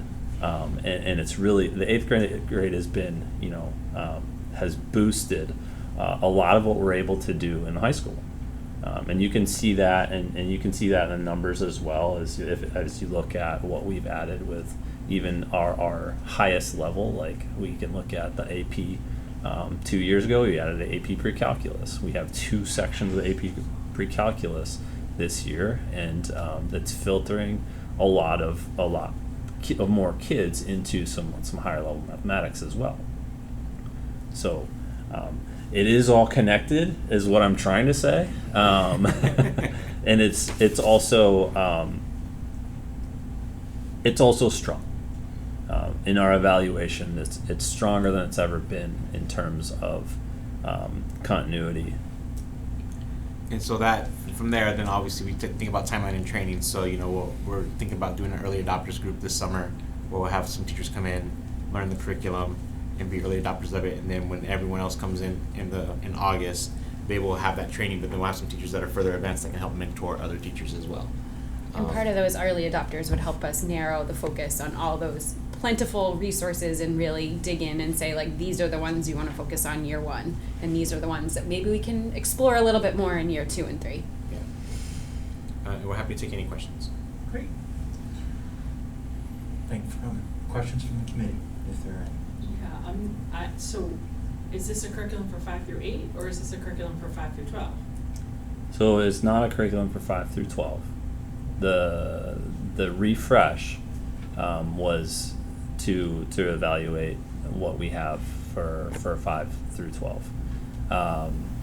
We are of the opinion that we're comfortable with what we have with material past geometry. So that's 9 through 12. So what we have in 9th grade is 60% of the kids are basically in algebra in 9th grade, and 40% of the students are from 9th grade in geometry. So we're going 5 through 9 is our recommendation in terms of materials. Okay. In terms of curriculum, we say curriculum, right? And we sometimes, I think we all kind of get stuck on this, like, curriculum, textbook, that's textbook or digital versions of something. Well, that's curriculum. We feel like it is where it needs to be with our upper level mathematics. Yeah, the upper level mathematics aligned with the mathematical vision that the group, together with high school and middle school personnel, developed. And so it met that need for the geometry and above. Okay, but if we were to make a motion, what are we approving? Well, yeah, it's still unclear. You're approving Reveal Math, and the materials that we're going to be purchased are going to be used in primarily grades 5 through 9. Okay. The AP courses it's not going to have curriculum for an AP course like that. We already have a curriculum for the AP course, and we're using that based off of data that we've been able to grow these AP programs, pre-calculus, all those other things, without having a new curriculum. We've been experiencing some success at the high school. So when we do a curriculum refresh, we look to see what our current curriculum materials are. Are they being successful in some areas? Are they not in other areas? And those are the areas we want to refresh. So, but that brings up the question too, because we were just told that anything over 60 is programmatic good stuff, of improvements of over 60 is programmatic good stuff. That's happening in 8th grade. That's continuing all the way through, and we're getting more kids going through the AP, so I'm unclear as to why we're changing our curriculum. Why would we step away from something in mathematics that's working really well? And that's not just about cost. That's like, I don't understand. I don't Yeah. understand why we'd move away from something that's working. So what is working is what teachers created, because after, so in that, if we're talking about in that vein of like the 8th grade, right? Years after COVID, the Big Ideas material started to be just kind of a foundation piece, or a place where we would able to use like procedural fluency. You know, we'd be able to like assign some homework or assign some practice to students with that. The core of what happened with the curriculum and what the team was able to do at the 8th grade level was the curriculum was really about how do we teach mathematics? What are we putting in front of the kids? And the things they were putting in front of the kids reflected a lot of the initiatives around cultural responsiveness. It reflected being able to take a task and not be as typical of a Big Ideas textbook. You do a one day lesson on a topic, and then you move to 1.2 and then 1.3. What the 8th grade was able to do was still stick with what our topics and our scope and sequence had been, but they were creating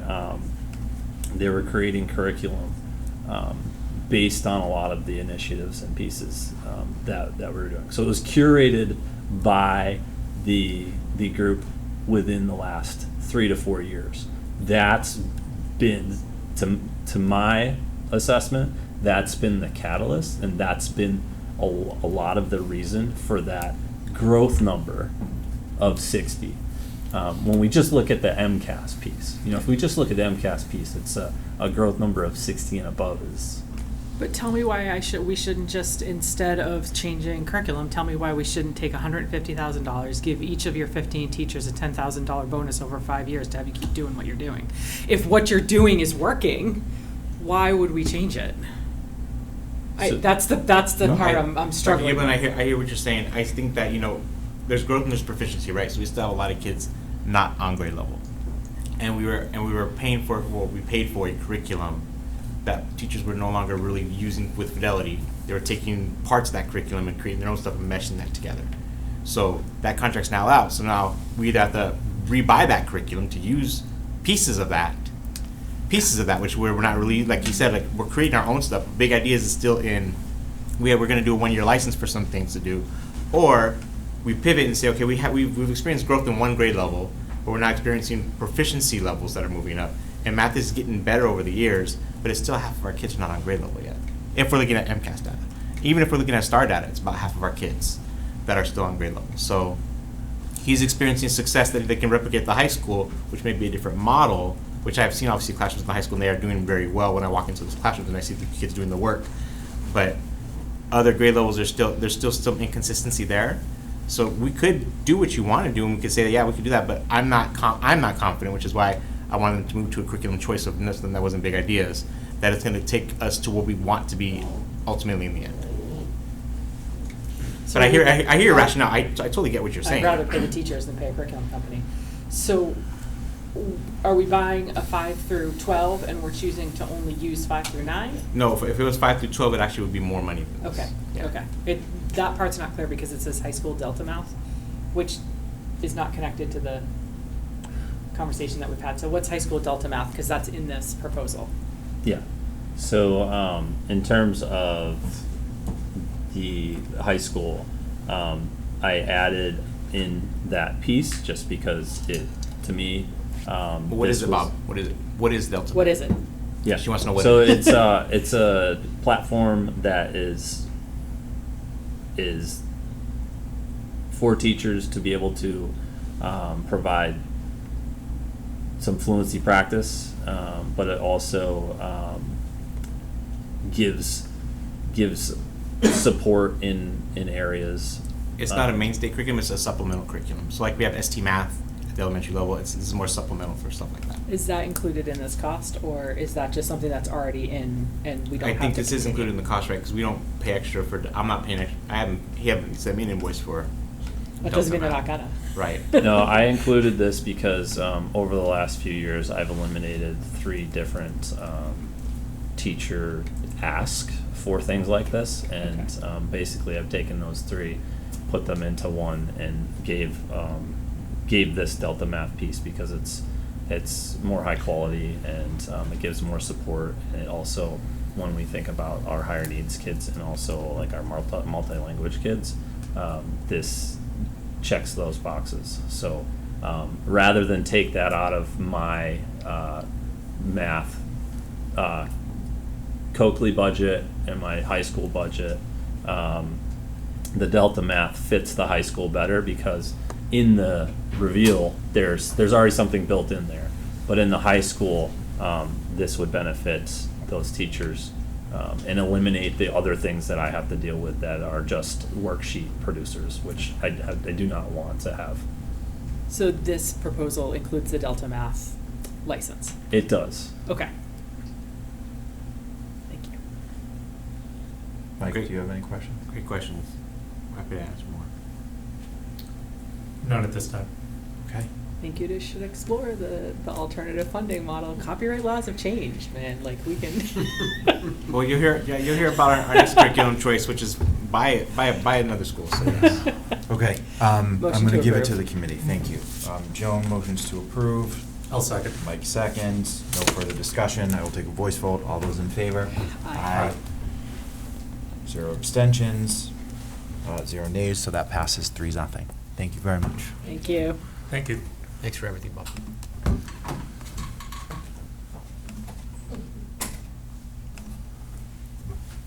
Okay, and now we have K through 4 ELA. So would you like to introduce yourself, please? Sure. Good evening. I'm Stephanie West. I'm the Literacy Humanities Coordinator. And similar to how Bob and Laura work together, I just wanted to mention that Ms. Drummy did work closely with me, though she's not here today, the ELA Department Chair for 5 through 12. So I'm here representing the Elementary ELA Curriculum Council for a K-4 review process. And it was really nice because listening to Bob and Laura, because our process was very similar, so it was nice to have an aligned process despite a different subject area. So our goal, similar to math, was to identify high-quality materials that would strengthen and improve literacy instruction while aligning to updated state expectations. So in literacy particularly, although in math as well, the state is really pushing for, as Bob said, these HQIM, this like high-quality instructional materials that you have to pay for from a curriculum, because teachers can't always be curriculum writers, right? So if we're able to purchase a curriculum that is thinking about how do we help students on IEPs, how do we help multilingual learners better access this, then that's less of that work that the teachers have to do, and they can do more of the fun work of teaching alongside the students. So our materials were not as old as math, but they were coming to the end of a review cycle. And the current curriculum, which is MyView 2020, was not considered HQIM by the state. We would have had to upgrade to the 2025 or 2026 version. So that opened up an opportunity for us to review other programs as well. So similar to the math curriculum council, we had a very diverse curriculum council representative of classroom teachers, special education teachers, ELE teachers, principals, from every school and every grade level across the district. And it was really the strength, the curriculum council was really the strength of this whole process. They did a ton of work, and if you see them out and about, you should commend them for all of the effort that they put in, meeting, twice a month since October, learning 2 new curriculums to be able to field test them, multiple discussions, and filling out, rubrics, putting up with me, coming through their classrooms to do walkthroughs. It was a lot. So yes, please commend them. I'm very grateful for their participation. Our timeline was similar and our process was similar. So we also started in October, we formed the council, and we spent a lot of time reviewing what does good quality curriculum and literacy instruction look like now so that we could all be on the same page. And then we researched all of the options, right? There's, similarly to math, there are probably 13 or 14 options that we could have chosen. And then we narrowed that down to 2. And through January and April, we had the Curriculum Council pilot both of those or field test both of those curriculums so they could get a sense of what each one feels like. In previous curriculum review cycles, half of the teachers have done one and half of the teachers have done the other, but it was really important to our council that they got a chance to experience both of them. And then in the spring, we worked on narrowing down, looking more closely at our priorities, and also visiting other districts that are using both of the programs and speaking to other leaders in those districts. So our priorities are the lens through which we did all of our work. And I don't have to tell you that building stronger writers is a priority and initiative for literacy instruction. So that was our main one. Also, authentic and relevant, inclusive, high-quality texts. So we wanted, our current program uses snippets of high-quality texts, but students don't ever get to read the whole book. So it was really important to a lot of the teachers on our council that they were really engaged and immersed in high-quality books from start to finish. We also needed some embedded instruction in reading skills, not just spending 1 week on main idea and then another week on character traits, but really like what is the text begging you to actually talk about, and focusing more on pulling evidence from the text, similar writing that you would do in high school and college. We were also looking for knowledge-rich text sets that could maybe help represent some of our social studies and science content to build that bridge for students. And finally, we were looking for meaningful and differentiation and inclusion so that all of our students can access the same quality materials. So very similar to math, which you just heard, we started very wide, and then we narrowed down based on those priorities what we thought were the best. We looked at the updated MyView. We looked at some other programs that other districts nearby are using, like EL and CKLA. Ultimately, we landed on arts and letters and fish tank learning. Dr. Giblin, Fish Tank Learning was created out of Match Charter School. So it was created by teachers for teachers, and they're a nonprofit, and they've kind of taken off to spread their curriculum across not only the state but the nation. We used EdReports and Curate. Curate is the state's curriculum review process. They kind of vet the curriculum first. And in literacy, this is important because there's actually legislation passed earlier this year that is going to soon require districts to opt into a curriculum that is approved by the state. So it's important that we use the Curate process because that will most likely be what the curriculums are going to come, they're going to be chosen from. So ultimately, we ended up with arts and letters. Then we went through this data gathering process, which I've kind of outlined already in our pilot meeting discussions, our observations, our visits. And after extensive review and discussion, it was not quite mathematically cut and dry as the math consensus was, but we got to a place where we are recommending the adoption of fish tank learning for K-4. My curriculum council, if they're watching, will laugh because I say this all the time. There is no unicorn curriculum, right? We are looking for a strong workhorse. I say a Mustang. A curriculum that's going to work for us and help us to get those priorities as close as we can, but there's not going to be a curriculum that we can just open up the book and it'll do all the work for us. If there was, then there wouldn't be 13 different curriculums. So some of the strengths that we know and that we feel good about fish tank learning are that the writing is directly connected to complex texts. So this is different than our current program where the writing is separate. The writing that students will be doing every single day will be connected to the essential question and the text that they're reading. We also felt like there was strong integration of discussion, reading, and writing. Fish Tank actually has some of the same cooperative learning structures that we are familiar with through our professional development, so that was nice to see. There are some really strong high-quality texts across all grade levels. There's a strong vocabulary routine, especially for multilingual learners. Because it was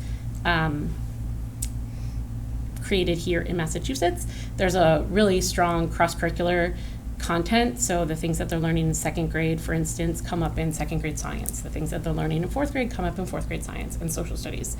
And then we felt like there were scaffolds and supports for our diverse learning population. There are some considerations. We just want to expand the number of texts in kindergarten through first grade. They currently only have one text for the teacher to read aloud because it's too complex for the kids to read it, but our teachers felt like it was important that the kids have text in hand at some points throughout this school year. We also want to make sure this program is really about really deeply understanding the whole entire unit. So we want to make sure that we have time in PLCs or in common planning time to really do the unit unpacking and lesson internalization so the teachers have a really good idea of what they're teaching before they open up the teacher's guide on that day that they're teaching it. And it's really important for us to maintain strong grade level consistency across classrooms and schools. And so to do that, we'll need ongoing an investment in professional learning. So my ask of you, we know that successful curriculum adoption depends on strong implementation. So this request includes the platform. So this is an open source curriculum, which means it's available online. There is a platform that makes it easier for teachers and that allows for more scaffolds and that sort of thing. That it has a annual price per school, about $5,000 per school. There's a one-time purchase of all of the texts, all of the high-quality texts for all of the classrooms, and then there would be ask for professional development funding as well.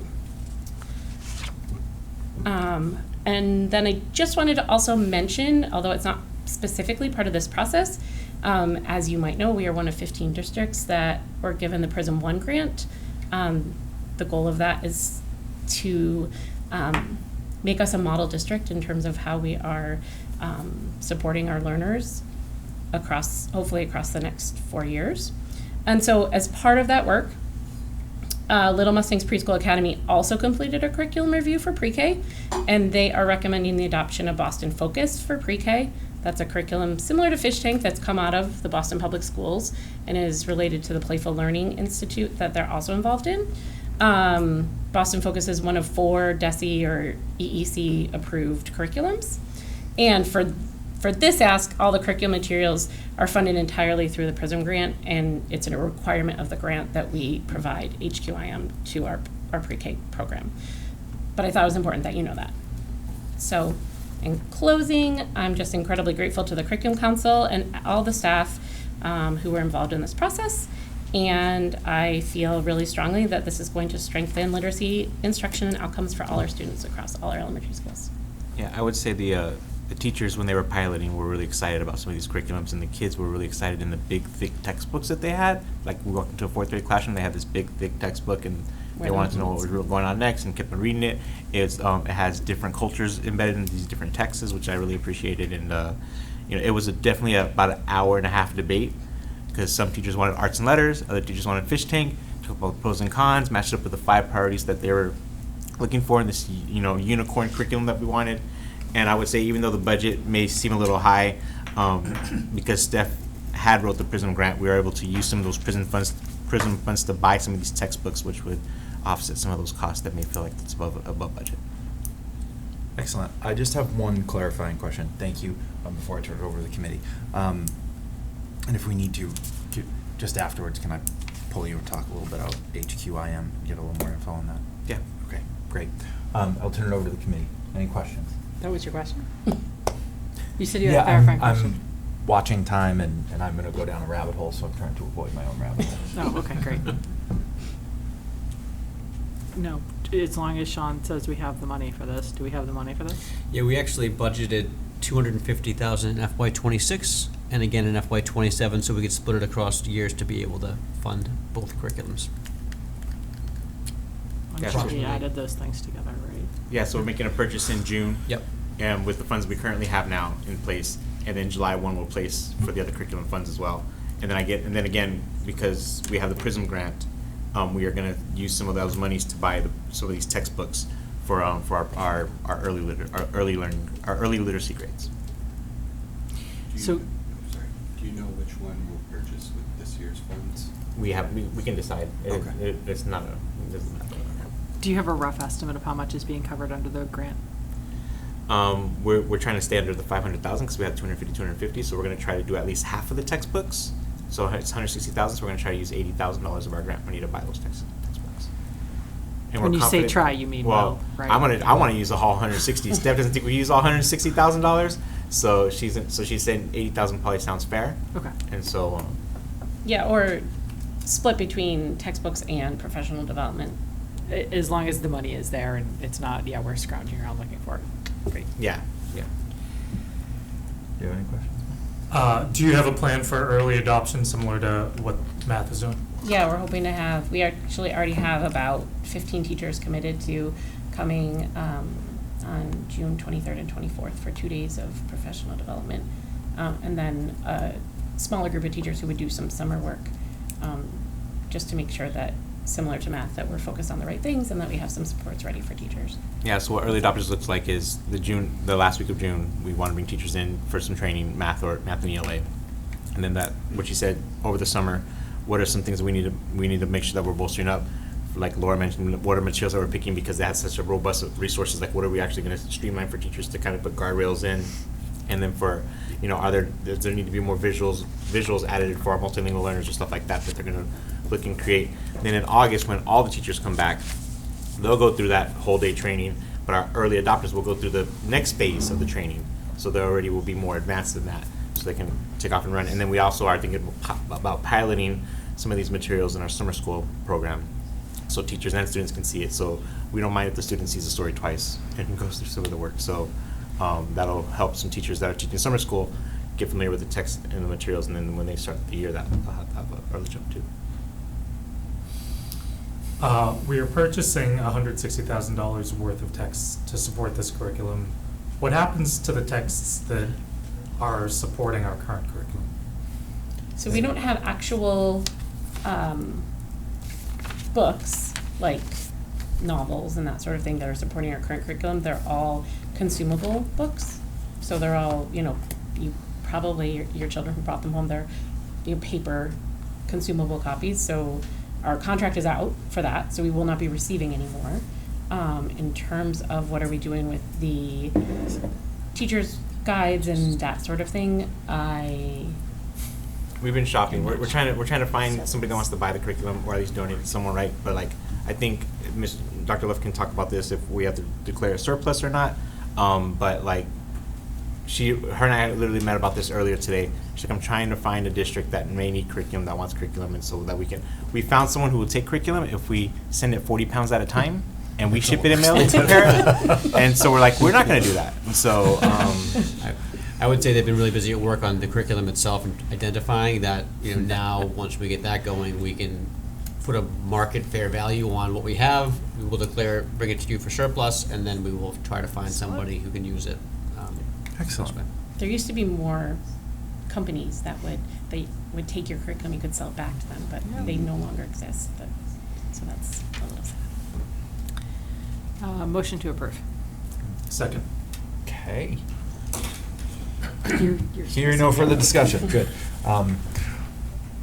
All those in favor? Aye. Aye. Okay, 3-0-0, no abstentions, no nays. Thank you very much for your work. Thank you everyone for your work. Thank you coming in. Thank you. Okay, so as we had said, we would take business out of order, so we started with the curriculum adoption. Two, I would like Tim to go over the superintendent eval process. Oh, sure. Because I'm the chair and I get to make that decision. Yeah, of course. And I do want to say, I know two of our members aren't here, I think I said this offline, but I'll let him go first and then I'll say my piece. Yep. So I'll be brief with this. As you know, every year you have to complete an evaluation of me. It's one of the 3 primary roles of the committee. I have provided you in this memo the details of how that evaluation process looks based on what you had agreed to and based on the MASC and MASS guidance for us on this. I have provided you now with a year-end cycle report. End of cycle report. which includes all the evidence and the data based on all the goals that I laid out for you earlier this year. I sent those to you on Sunday evening. You, in a day or two, will receive evaluation forms from Chair Hiltz, where you will then use that data that I provided you, as well as some of the data here tonight, like the State of the Union, and that's all in that evidence form that I gave you, to then rate me on multiple categories, both the overall, but also on very specific indicators that you had agreed to rate me on. Once you do those, you'll submit those. They'll be submitted to Mr. Chair Hiltz, and Chair Hiltz will then create a composite report that will be provided to me. I think it's 5 working days or something before the Thursday, May 28th. Thursday, May 28th. And then on June 3rd, I will have, and you'll be able to have the opportunity to provide open feedback to the public, where it's a very uncomfortable and fun situation for me. But that would be the idea with the evaluation. And there's also opportunity for former members, as you guys agreed to provide feedback to that as well. So that should be coming. But wanted to give you that information and go from there. So just before there are questions, I will jump in. I know the timeline did say May 18th, as we had said, that was sort of a timeline we picked. Contractually, we have to, it's the 5 days before, so I will own, I have been busy with things in real life and at work, so I have not had the ability to do that. I will do that tonight, because despite the fact that it was right in front of me in our Google Drive, I found the forms that we've used previously. So what you guys will get, it will be like 5 sets of Google Forms. It'll be for each sort of subsection. There will be 2 parts to it. Most of it will be a numerical rating, so a scale, 1 to 5, and I forget, what is it, needs improvement. What is the top one? Exemplary. Exemplary. Yep. So that will be sort of just based off that rubric. So you guys will do that. You'll have the opportunity to do verbal, written feedback. So then I will get all of those. You guys don't see everyone else as it comes to me. Then what I do is I go through, and for the rating system, because there are 5 of us, I look at all 5 of what the rating is. So again, it's like if 3 people put proficient and 2 people put needs improvement, proficient wins out because it's the number. That's what I put. I go through and break that down. Then I also like sort of do a composite narrative and pull pieces from what people have said. Yes. I would like to not deviate from the process of having 2 compilers rather than 1. Okay. So we need, in the past, we've always done it with 2 people are compiling, so that those 2 people can have conversations. You want to We'll compile? do it. Yeah, I'll do it. Okay. Yeah. Excellent. Unless Mike, unless you really want to do it. want it. I will defer to you. This is my first time seeing, this would be my first time seeing these forms. So Perfect. that protects him and Yeah, you everybody. to have 2. Great. So, Excellent. yeah, okay, I'll do it with you. Okay. Comments, questions, queries? Just for Mike, so you know, we get the compiled final evaluation the same day as the public. So it's fun for everybody, that meeting. Okay. We don't need to vote on that because that's already agreed. Yeah. But because there are 3 of us here and we're in agreement, I'm taking that as acceptance that Joan gets to help me out with that. Okay. Other questions on that? Again, I will apologize for my delay to both the committee and our 2 former committee members. We did, this is something we have not done previously, but did in this one where just because 2 former committee members were sort of instrumental in the onboarding and working with Tim, we did want to provide them the opportunity to provide some of that feedback, so they will have that opportunity as well. And I'm correct in understanding I do not have to submit an evaluation at this time. Correct. Because you are new. I am undecided. I will look at the forms and make a decision. Perfect. But I will let you know. Excellent. Excellent, excellent. Okay, and what did I say? The third thing. So for the superintendent contract, we did enter into negotiations because it was the end going into year 3, and contractually we had to do that. So Tim had let me know, just to summarize for the general public, probably in mid to late March, that he wanted to enter into negotiations.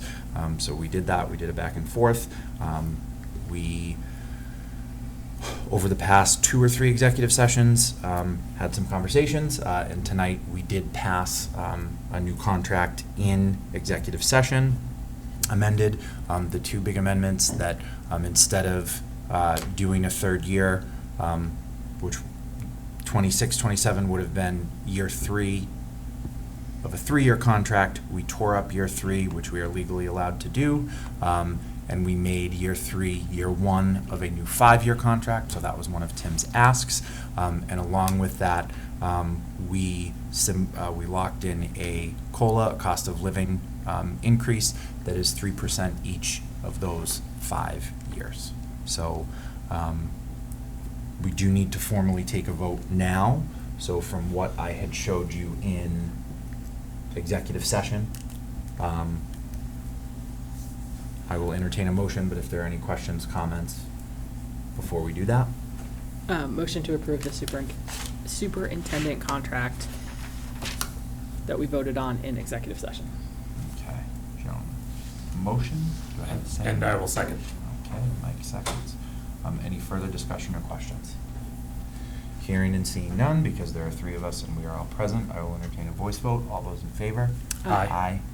3, 0 nays, 0 abstentions, so that is approved 3-0. I just want to say, Tim, congratulations on your work the first 2 years, and I am speaking for me, not on everyone, but I will let you speak if you so choose.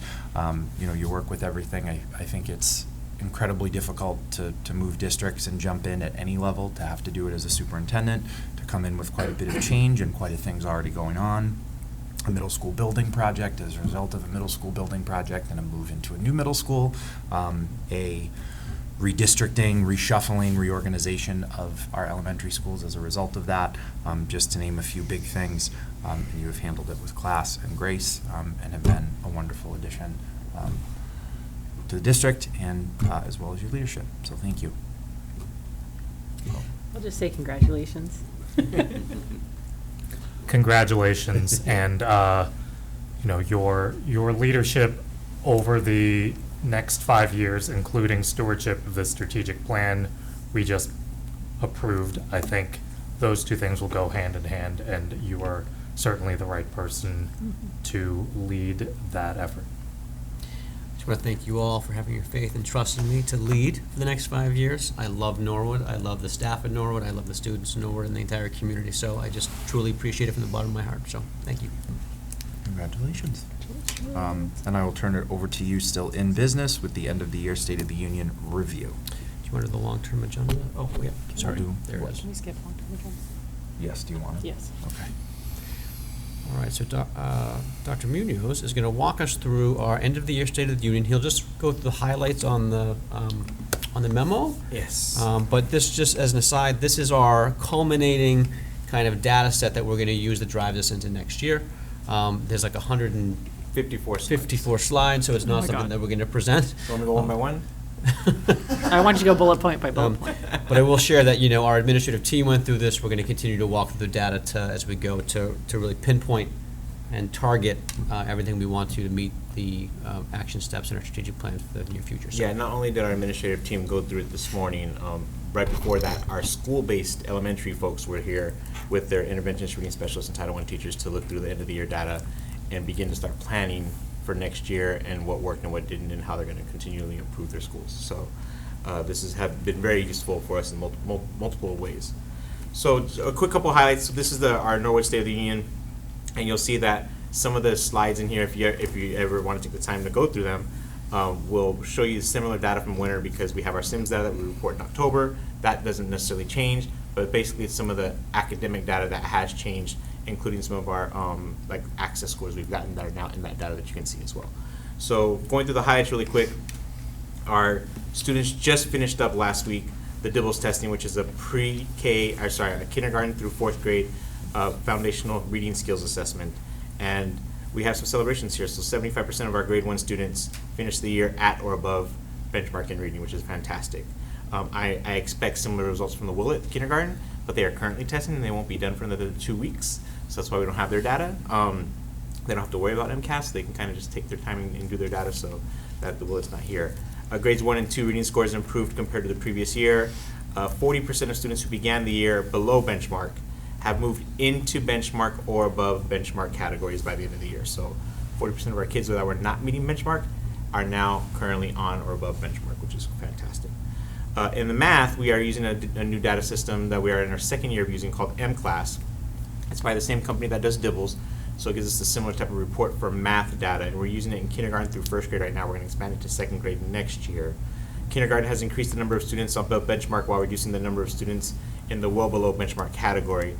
Grade 1 basically cut their high-risk students in half. So half of their high-risk kids that were read at the beginning of the year are no longer high-risk anymore. So the teachers have really been taking this data and putting it into action as they meet with their ILTs and their student support teams.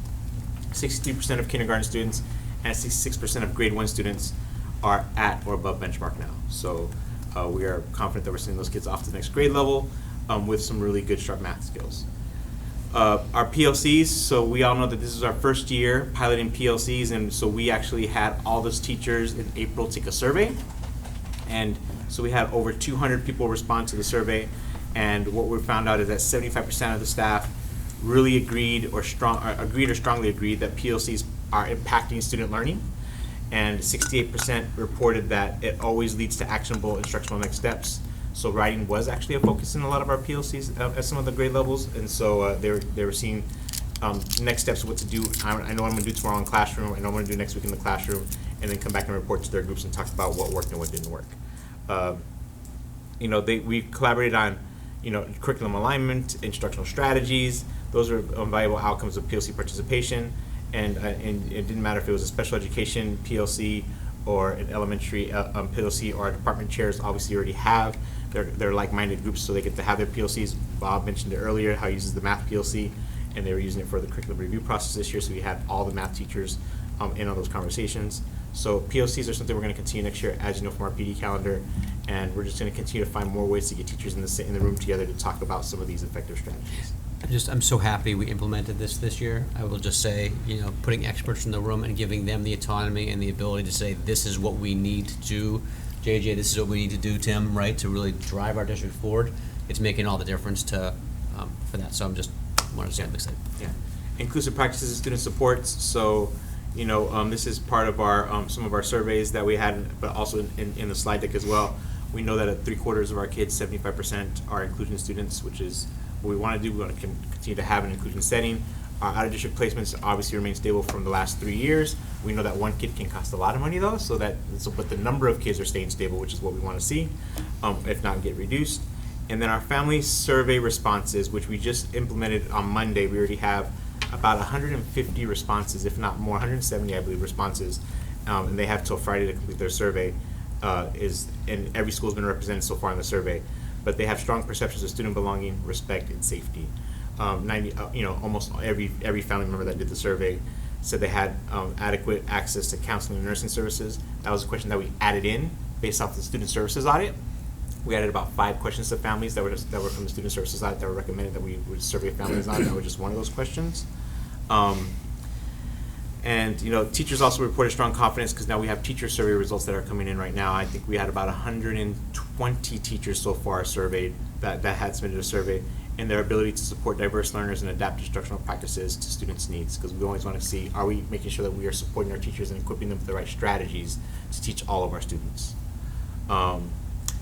For our climate surveys, family and teachers both have climate questions within their surveys. So families reported that students generally feel safe, respected, and included in school settings. Staff are caring, responsive, and proactive in addressing student needs. And the schools are providing strong opportunities for student engagement in extracurricular clubs, assemblies, and community events. That was part of if you go to the slide deck, you'll see some of the summaries, responses from, everyone has a chance to enter their own comments. And some of those comments were like, we actually like that we get to go to STEM night, we get to go to these nights. And so parents were talking about those things that they love that their kids actually participate in. Teacher surveys data showed that there was strong collegiality, relationships, and collaborations across their school, which is what we want to continue to see. Positive perceptions of school leadership and communication and responsiveness. So over half of our teachers, almost 3/4 of our teachers, felt that there was adequate communication happening from their school leader to them. And then high levels of teacher confidence for instructional practice and student engagement. They are feeling more comfortable, obviously taking surveys, but going into practice. I know we had implemented a coaching model this year where teachers were getting coached on cooperative learning structures to help making sure that they feel comfortable with the new district practices that we're trying to employ across K-12. chronic absenteeism. So every school as of today is better, has reduced chronic absenteeism numbers compared to last year. Now, we're at the end of the year, so there's kids that are on 17 days, 16 days absent. If they hit that 18 days, that percentage is gonna go up. But we have not been at this point since my tenure here. There has always been a couple of schools that already have surpassed chronic absenteeism, so our schools are doing a really good job of reaching out to families and students and making sure that kids are coming to school all the time. On the other side of that, on the flip side of that though, even though we are reducing our chronic absenteeism numbers, we still have some higher numbers at the high school and the LMPA where they're in the 20%, although it's better than what they had last year. And then our subgroups are our Latino, Latinx group, our Black students. They are continuing to be just disproportionately higher on the high absenteeism rates. But if you look, they are actually lower than compared to last year or compared to mid-year. So they are actually doing better, but it's just still a high number that we still need to focus on. When we look at student behavior and discipline, this is our first time, this is our baseline. I like to call it our baseline year because we haven't entered referrals in the system as a whole school district. It was in pockets. And so now we're seeing that, there may be a growth in total conduct, and incidents and disciplinary responses. Obviously, it's expected. You're not going to have mid-year be at a number and then that number is not going to go up anymore. It's going to grow, but we are really just using this as a baseline number. Just to add to that, Dr. We told staff, like, if you haven't entered it before, you need to enter it now. Right? We need to call it the same thing, have the same language from pre-K all the way to 12 so we can really measure over time. And so now they're entering it, so you will see an increase in incidents in general because of that. Because we want to make sure that we are documenting everything. So, so I think that's the best way that Dr. Galligan and the safety committee can actually look at the data. If we don't know about it, then we can't do anything about it. And an incident can be anything from attendance, right, to fighting. Yep. And we have that data broken all down for our school leaders. They can look it up by school, by grade level, et cetera, et cetera, et cetera. In response, we are putting in intervention systems. We are obviously asking teachers more safety questions now to make sure that they are not just reporting it in Aspen or in our behavioral system, but also telling us how they actually think of what they're actually seeing and what they're experiencing as well. But there's an increased alignment across practices of schools. Principals are being able to see what happens in one school should happen in another school. Teachers are hopefully getting that sense now, and we're having a continued development of intervention protocols and staff supports across the district. Obviously, we have our behavioral interventionists in the elementary schools now, and they're getting more comfortable and situated with what needs to happen and how they're going to support students better there. So Tim mentioned the note there that you just saw that that we're just asking everyone to put in all of your referrals in and don't, so we can actually give you better supports. In the upper elementary realm for areas of growth, our 3rd and 4th grade data just is not as where we want it to be. It's not moving. So even though we have a percentage of kids in the not meeting, but we also have kids on grade level or at or above grade level, we're not seeing that needle move as like we want to from fall to winter to spring.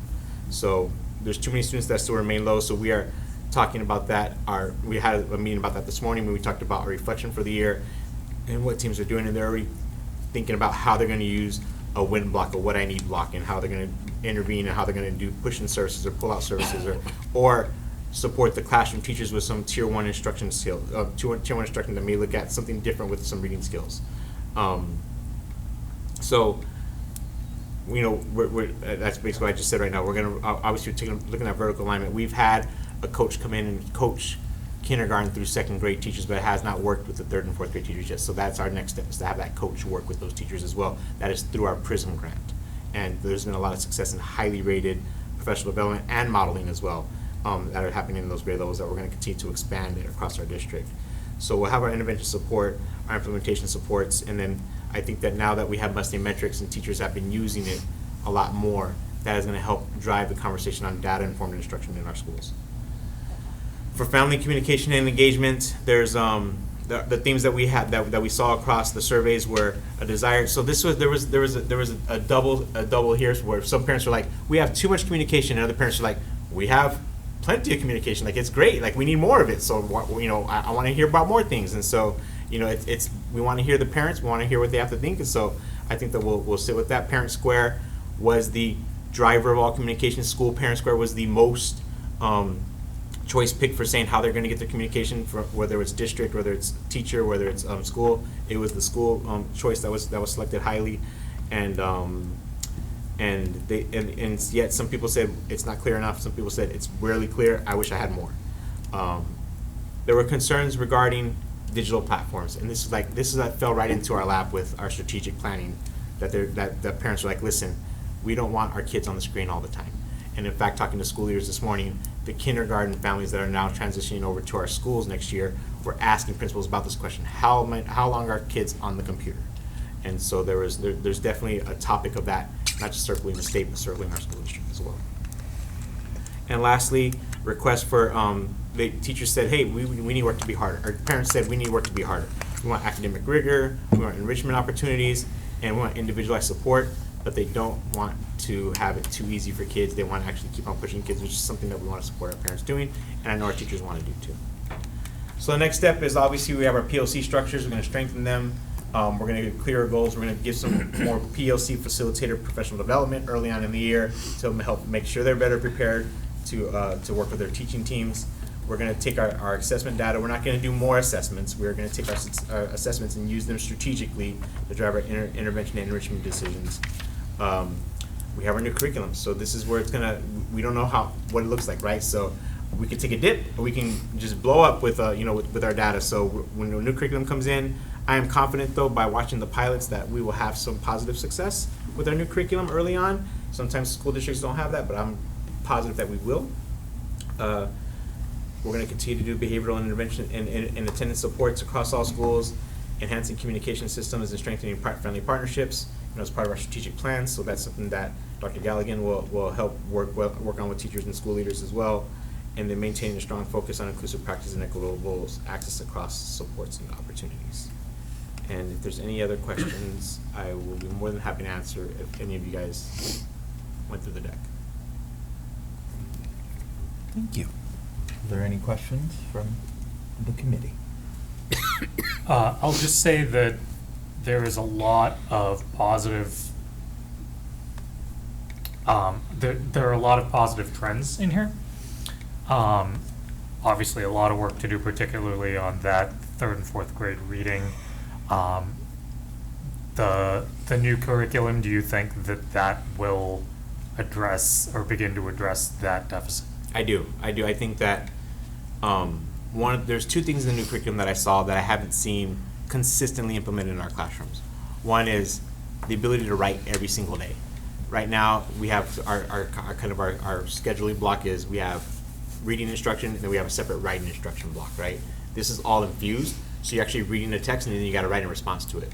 That immediately is going to help because I think when kids are writing into response to reading, and it happens more at the 3rd and 4th grade level than it does at kindergarten or 1st grade level because they're like kindergarten will have to draw pictures early on. They're not going to be able to write full sentences yet. When I walked into some classrooms and they were piloting the curriculum, kids would have their books open and they were excited to write about a persuasive or why someone should read this text and then pull out evidence of why they were reading this text. And that hadn't really happened consistently in other rooms that teachers were reporting, so I think that it will help move the needle. Thank you. And I had a question on slide 21, which of all the slides in here, this one was jaw-dropping to me. Seniors in high school have the lowest behavior and discipline number of incidents. Is that common? Is that? I would actually, Dr. Galligan's here, so he ran the high school for the last 5 or so years, so he would be able to, they also are the most chronically absent students at the high school. So, I grade the conduct incidents across K through 12 typically kind of looks like a bell curve. So early on, not a lot. Someone starts to pick up around 4th, 5th, peaks between 7 and 9, and then starts to decline, just as childhood. And then spikes. Middle school. And then spikes with 3 weeks left in school because. Yeah, I mean middle school is obviously always going to be up there as a contender, and then 9th grade every year is always the one because they just get going right into high school. Kids don't know what to do with themselves, and so they kind of just push the limits a little bit. So. Okay, that just that was not my personal experience in high school senior year, so. So you would have made up for all that orange right there, as I noted. So let's, I'm just, that was surprising to me. Thank you. Also, it's, I think it might be the same slide, it's something like 82% or 80.2% of our students have no incidents whatsoever in the school. So 20% of the students account for all the incidents, including the attendance, including the physical stuff. So overall, we have a very healthy. Yeah. What are you suggesting? The perspective on how we look at data is going to shape. I'm just kidding. I'm saying we It's got late. we got a lot of kids that It's do a lot of late. good things. Yeah, stop putting. It's late. Okay. Any other questions? No. Lovely. I'm going to make a decision just to pull our discussion of the long-term agenda for two reasons. We are running late, and then with two other members are not here, you guys will get updated on what the agenda looks like for June, and I promise I will bump that to the next meeting. And we can talk about it over email. Yep, we can talk about it over email because it is It's good. allowed. Yep. Excellent. Okay, Joan, I will turn it over to you for the policy subcommittee update. I am going to invite Dr. Galligan to come up, and while he is doing that, I will just highlight a couple things. We met on May 13th. The committee talked about some digital resources, social media, and AI. We're going to go, Dr. Galligan will go deeper into that, but I think it's important to note that the policy committee felt that pretty much anything that you can do wrong with technology is already covered by our policies, because our policies basically say you need to be nice to each other, you need to be kind to each other. You can't make a deep fake, and it doesn't say you can't make a deep fake and traumatize somebody, but we do have a policy that says, be kind to each other, please don't harass each other, non-discrimination. So there's continuing work on that. And then we did also approve or recommend for approval a waiver to grant the director of facilities the ability to provide waivers for fee rentals. That is longstanding practice that has been happening. And those fee rentals are only provided in the cases where it will not incur any extra cost, and it's purely for the benefit of the Norwood community. And so it's not an automatic, it's at the discretion of the director of facilities, but what our policy said was that had to come to, I think, the committee. Every time, which was not happening and doesn't need to happen. If Paul Riccardi was regularly letting Nord basketball teams, if the custodian was already there and it wasn't going to cost anything extra, so why would that strengthens our community? We can let Mr. Folin do that now. That was my summary. I will walk through some of the additional work we did and some of the policies that we'd like the committee to review and vote upon. We reviewed sections K and L of the school committee policy manual. Some of the policies amended are in the consent agenda tonight, but I did want to highlight a section of policies that we reviewed that constitute either significantly revised policies or brand new policies. So there are three policies that have been updated with substantive changes. Draft of policy KF is the rental policy for school facilities. Dr. Giblin just referenced that. In addition to the change or addition that she mentioned, what we'd like to do, and this is upon the recommendation of MASC, is to take the fee structure that is listed in there, which actually makes up about half of the policy that is currently written in there, so everything that is highlighted, and move it into an appendix or exhibit that would be separate. The committee would still vote on those fees and wages each year, and that it would still be required, but that does not mean the actual policy would need to be voted or changed each year. So again, content remains similar. We'd be just taking that fee structure and wage structure and moving it into an exhibit or appendix separate from the policy, but still within the policy manual. Draft KI is policy on visitors to the schools. It is a previously existing policy. It was completely rewritten by MASC in 2025, so you're going to see significant changes there. It now pertains to actual visitors in the schools, not classroom observation. We have a separate policy that deals with classroom observation that you recently approved changes to at a recent meeting. This policy provides explicit instruction on what a visitor is allowed to do, what they're not allowed to do when they literally are visiting inside the school building. We also have another policy that talks about access to school grounds. This is really about being in the building. Classroom observation, again, is covered under another policy. Draft ACAB is our policy on sexual harassment. This deals with Title IX violations related to sexual harassment. This version of policy ACAB is recommended by our legal counsel, and it is also based on the current mask model, so we are aligned in both ways there. This does revert back to older sexual harassment and Title IX guidance. So those are three substantive changes, or policies that require substantive changes. And then we have three recommended new policies that, yeah, you want me to stop? Can we see if there's any questions? Yeah, on those three, because on those substantive changes, yeah, absolutely. those There's do a lot not there. require a 2-week Yeah. period, a 2-week public period. So they're a little bit different. A couple questions. One on the rentals policy.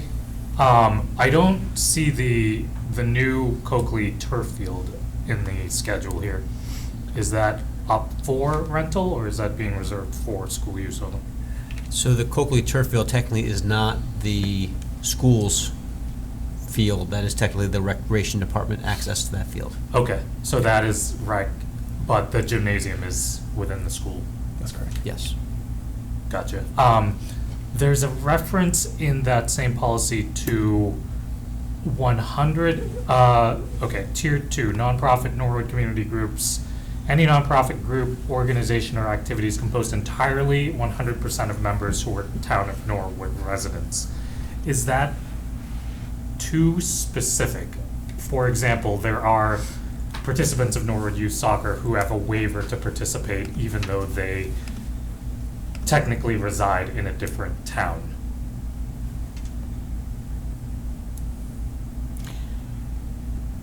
It's kind of a technicality, but I would think that Norwood Little League, the rules of Little League, say that it has to be town-based, right? So if Norwood Little League is in the business of making an exception based on their rules, those exceptions are going to be so few and far between that it's not going to have a negative impact on the on our community by offering that tier of pricing for them. 99% of the people who would be using it would be Norwood residences, which is what this is. The organizing principle of this is that it's a community benefit. It's as cheap as possible for the community members. So having one kid on a Little League team who maybe is like, I imagine that would be like a custodial issue or a foster care issue or something like that, that's not going to jeopardize the fact that, you know, Tier 2 pricing is significantly cheaper because it's subsidized by taxpayers.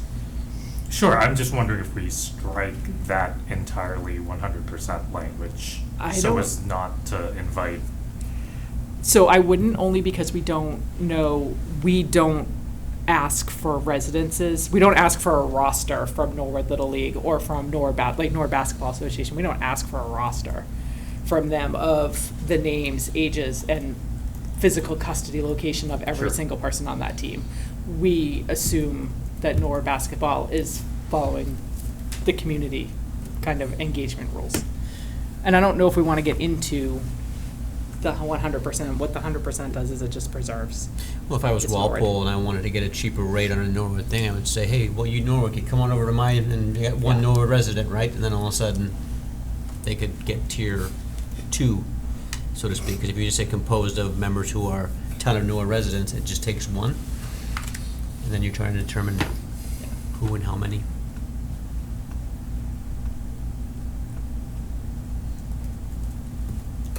Okay, so I have another question. On the sexual harassment policy, is there a separate policy or procedure that talks about what training staff undertake to learn about Title IX compliance obligations? It requires training, and then I believe that it does outline some specific things that need to be included in that training. It does require training. We do complete it each year through our ARCS Athletics mandatory training with staff. Okay, and that's documented somewhere? Yes. Thank you. Any further questions on the substantive changes policy? I'd like to make a motion to approve the substantive changes policies that were just provided. So ACAB, KF, and KI. So, and to be clear, these are the ones that we are approving and go right away. Correct, because they're substantive changes, which is why they're coming to the committee. Yep. And are not in the consent agenda. Excellent. So Joan makes the motion. I'll second. Mike seconds. Any further questions? No, hearing none, because there are three of us and we're all here, I will take a voice vote. All those in favor? Aye. Don't hear any abstentions, don't hear any nays. So that passes. Lovely. Thank you. Wonderful. We do have three requests for new policies. I'll briefly describe each, and then we'd be asking, we hope that you would ask for a vote among the school committee to put these out for a 2-week public reading period to solicit feedback, and then after that period, they could be adopted pending that feedback. So three policies there. One is draft policy KBG, that is related to parent advisory councils. This is a mask recommended policy. It explains the conditions of PACs and the purpose of these organizations. It focuses on two in particular. One is the special education CPAC, and the other is the LPAC for caregivers of English language learners. So this just outlines the conditions around that and the expectations around those. Draft KDC is related to the community use of digital resources. This again is a mask recommended policy. We worked closely with Mr. Kidd on this as well. This is a policy for inclusion that outlines the guidelines for community members who are using any school district technology in our buildings or who are utilizing our guest wireless network. And it talks about the provisions for that and the permissions and the agreements that they would make in doing so. KDCB is a policy related to district website and social media. This is a mask recommended policy for inclusion as well. This shifts a little bit, and previously we had a separate policy that talked about the district website. That was kind of taken out 2 meetings ago in a technology policy reorg, if you will. Here we have one that takes that old language and provides it here, as well as some language around provisions for social media use and expectations. Again, this is related to who does those postings in terms of representing the school district, what type of material is included in the website, and what the expectations are around that. So at this time, I'm happy to answer any questions the committee may have on any of the policies up for vote tonight. To the committee. Any questions on those? Okay, hearing none. Pleasure of the committee. I'd like to make a motion to approve new policies to be put out for public comment, KBG, KDCB, and KDC. I'll second that. Excellent. Any further discussion? Hearing and seeing none, because we are all in person, I will take a voice vote. All those in favor? Aye. 3-0-0, and that passes as well. Thank you. Dr. Galligan, thank you. Dr. Giblin, thank you. Okay. With that, we have moved into consent agenda. I can just share, Mr. Hiltz, that the contract with the Norwood Administrative Assistants that's in your consent agenda has been reviewed by our attorney and our counsel, and it is laid out exactly as the MOA. Excellent. I would like to make a motion to approve the consent agenda. I would like to give huge thanks to the Orient Lodge for their $1,000 Teacher of the Year donation.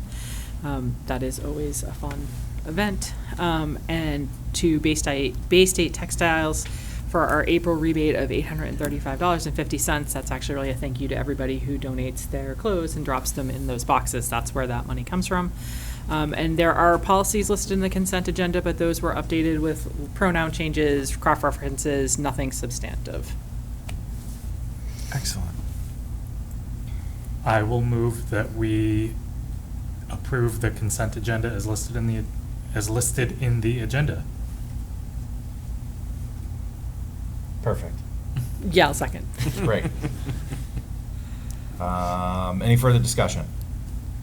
Hearing none. I will put it to a voice vote because the only 3 people are here. All those in favor? Aye. Aye. 0 nays, 0 abstentions, so that passes as well, 3-0. Thank you. So at 9:47, we will roll into school committee addenda. Mike. I would just like to second Dr. Luff's point from earlier about the approvals the town meeting graciously decided upon that will benefit our students for next year and many years to come. Thank you. Dr. Gidmore. Same. I just want to echo my thanks for the town meeting and the generous funding. And I'm glad that today's meeting, you could see where that funding is going to updated curriculum and to hearing about all of the good work that our teachers are doing that has really improved our students. And so that's all possible because of the town meeting funding. So thank you. Excellent. I have nothing for the agenda this evening, so that moves us into adjournment. Pleasure of the committee. I move to adjourn. Mike makes a motion, Joan seconds. Do I technically have to count, or can I voice vote? I think you can voice vote. I can voice vote because all three of us are here. So all those in favor? Aye. Aye. 0 abstentions, 0 that. So before we adjourn at 9:48 p.m., just a reminder to the public, our next scheduled meeting will be Tuesday, June 3rd. It will be normal time, 7 p.m. here at the Savage Center because there's not an executive session. And it is crazy to think about, but I do just want to wish the class of 2026 an early congratulations. We will see you May 31st. Stay cool, and we will see you June 3rd.